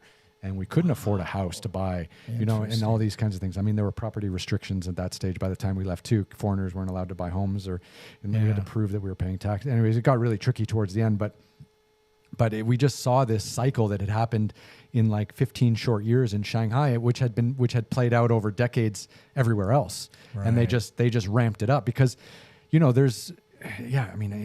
it's just the prices of property, the prices of food, like everything's just kind of going crazy. Wages haven't kept up as well. And then if you want to pull out the conspiracy theories and all this kind of stuff, it's the super rich people trying to keep everyone else poor, getting rid of the middle class so that we don't, mobilize politically. So we're just all hungry, fighting for food all the time. So we don't think about anything higher. I studied political philosophy in university. That's right. I read it. You're right. Yeah. I'm full of conspiracy theories. Yeah. But I mean, there is historical precedent for keeping people poor and making sure that they're fighting for food instead of fighting for political representation, because that's not what people want, right? Or fighting to build businesses or compete against the uber rich. Like there is a historical precedence for that in political philosophy. And some people think that's playing out today. And, you have to be pretty sinister to think about that, but it's definitely possible. And people are feeling it. And it's leading to stress. It's leading to depression. It's leading to this idea like, I'm never going to get ahead. I'm never going to be comfortable. And it's just like, why? And then you talk to other people, and I've had people on this podcast talking about suicide rates, and they're through the roof. Yeah. And like one person every 11 minutes in the United States kills themselves. Oh gosh. Yeah. Mm-hmm. And a lot of that is economic stress. And you know what? And 80% of the people who kill themselves in the United States are men, and the majority is white men. And I really believe a lot of it is financial difficulties or that ability not to provide for your family or even provide for yourself just because of the economic hardship. Yeah. No, that's staggering. Sorry for that tangent. I wanted to throw out a whole bunch of stuff that I knew about. Yeah. No, I hear you. Yeah. But I mean, all the more reason to read your book and find some deeper meaning in life, right? No, I think what you'll get out of it, anyone would get out of it, is hope. And again, everyone comes from a different place, and I don't even think of it as a religious conversation. It's more of a spiritual view. You can break it down to the basics of there's a spiritual being in ourselves. I mean, the Bible tells us we have the Holy Spirit within us when we accept Jesus. But regardless, there is clear evidence for spiritual life, and that does not just go away at the end of that yardstick, so to speak. And so that's what I think you'd get out of that is hope for there is something more. I'll tell you, there's, and I'll stand behind that. The more I've looked into this, studied it, I'm by no means a biblical scholar. Then I don't even want to begin to position myself as that. I mean, I went half my life without even knowing how to read it or what it was. Mm-hmm. But I do know what I've found in my studies, and it's very clear. So yeah, I think you'd come out with a sense of hope and it's optimism. There's an epilogue at the end where I actually do kind of a fact check and kind of say, okay, well, how could this happen? How could there be ocean, waves in heaven? Well, because, I have references that, okay, there's water, there's bodies of water.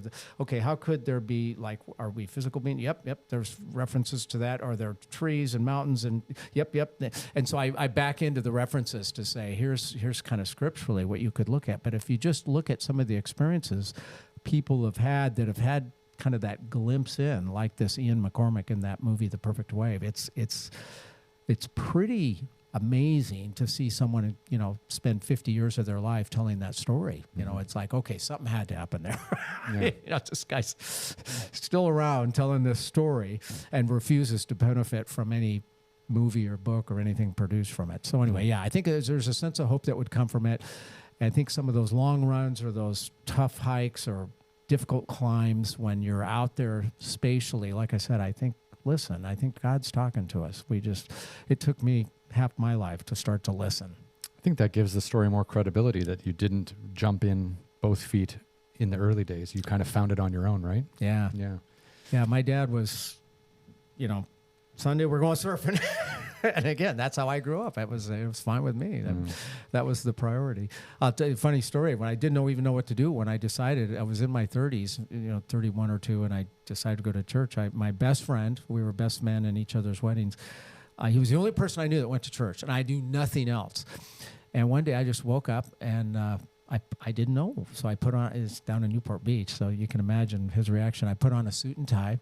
And I knew that what time they went to church, and I showed up on his doorstep, and I knocked on his door.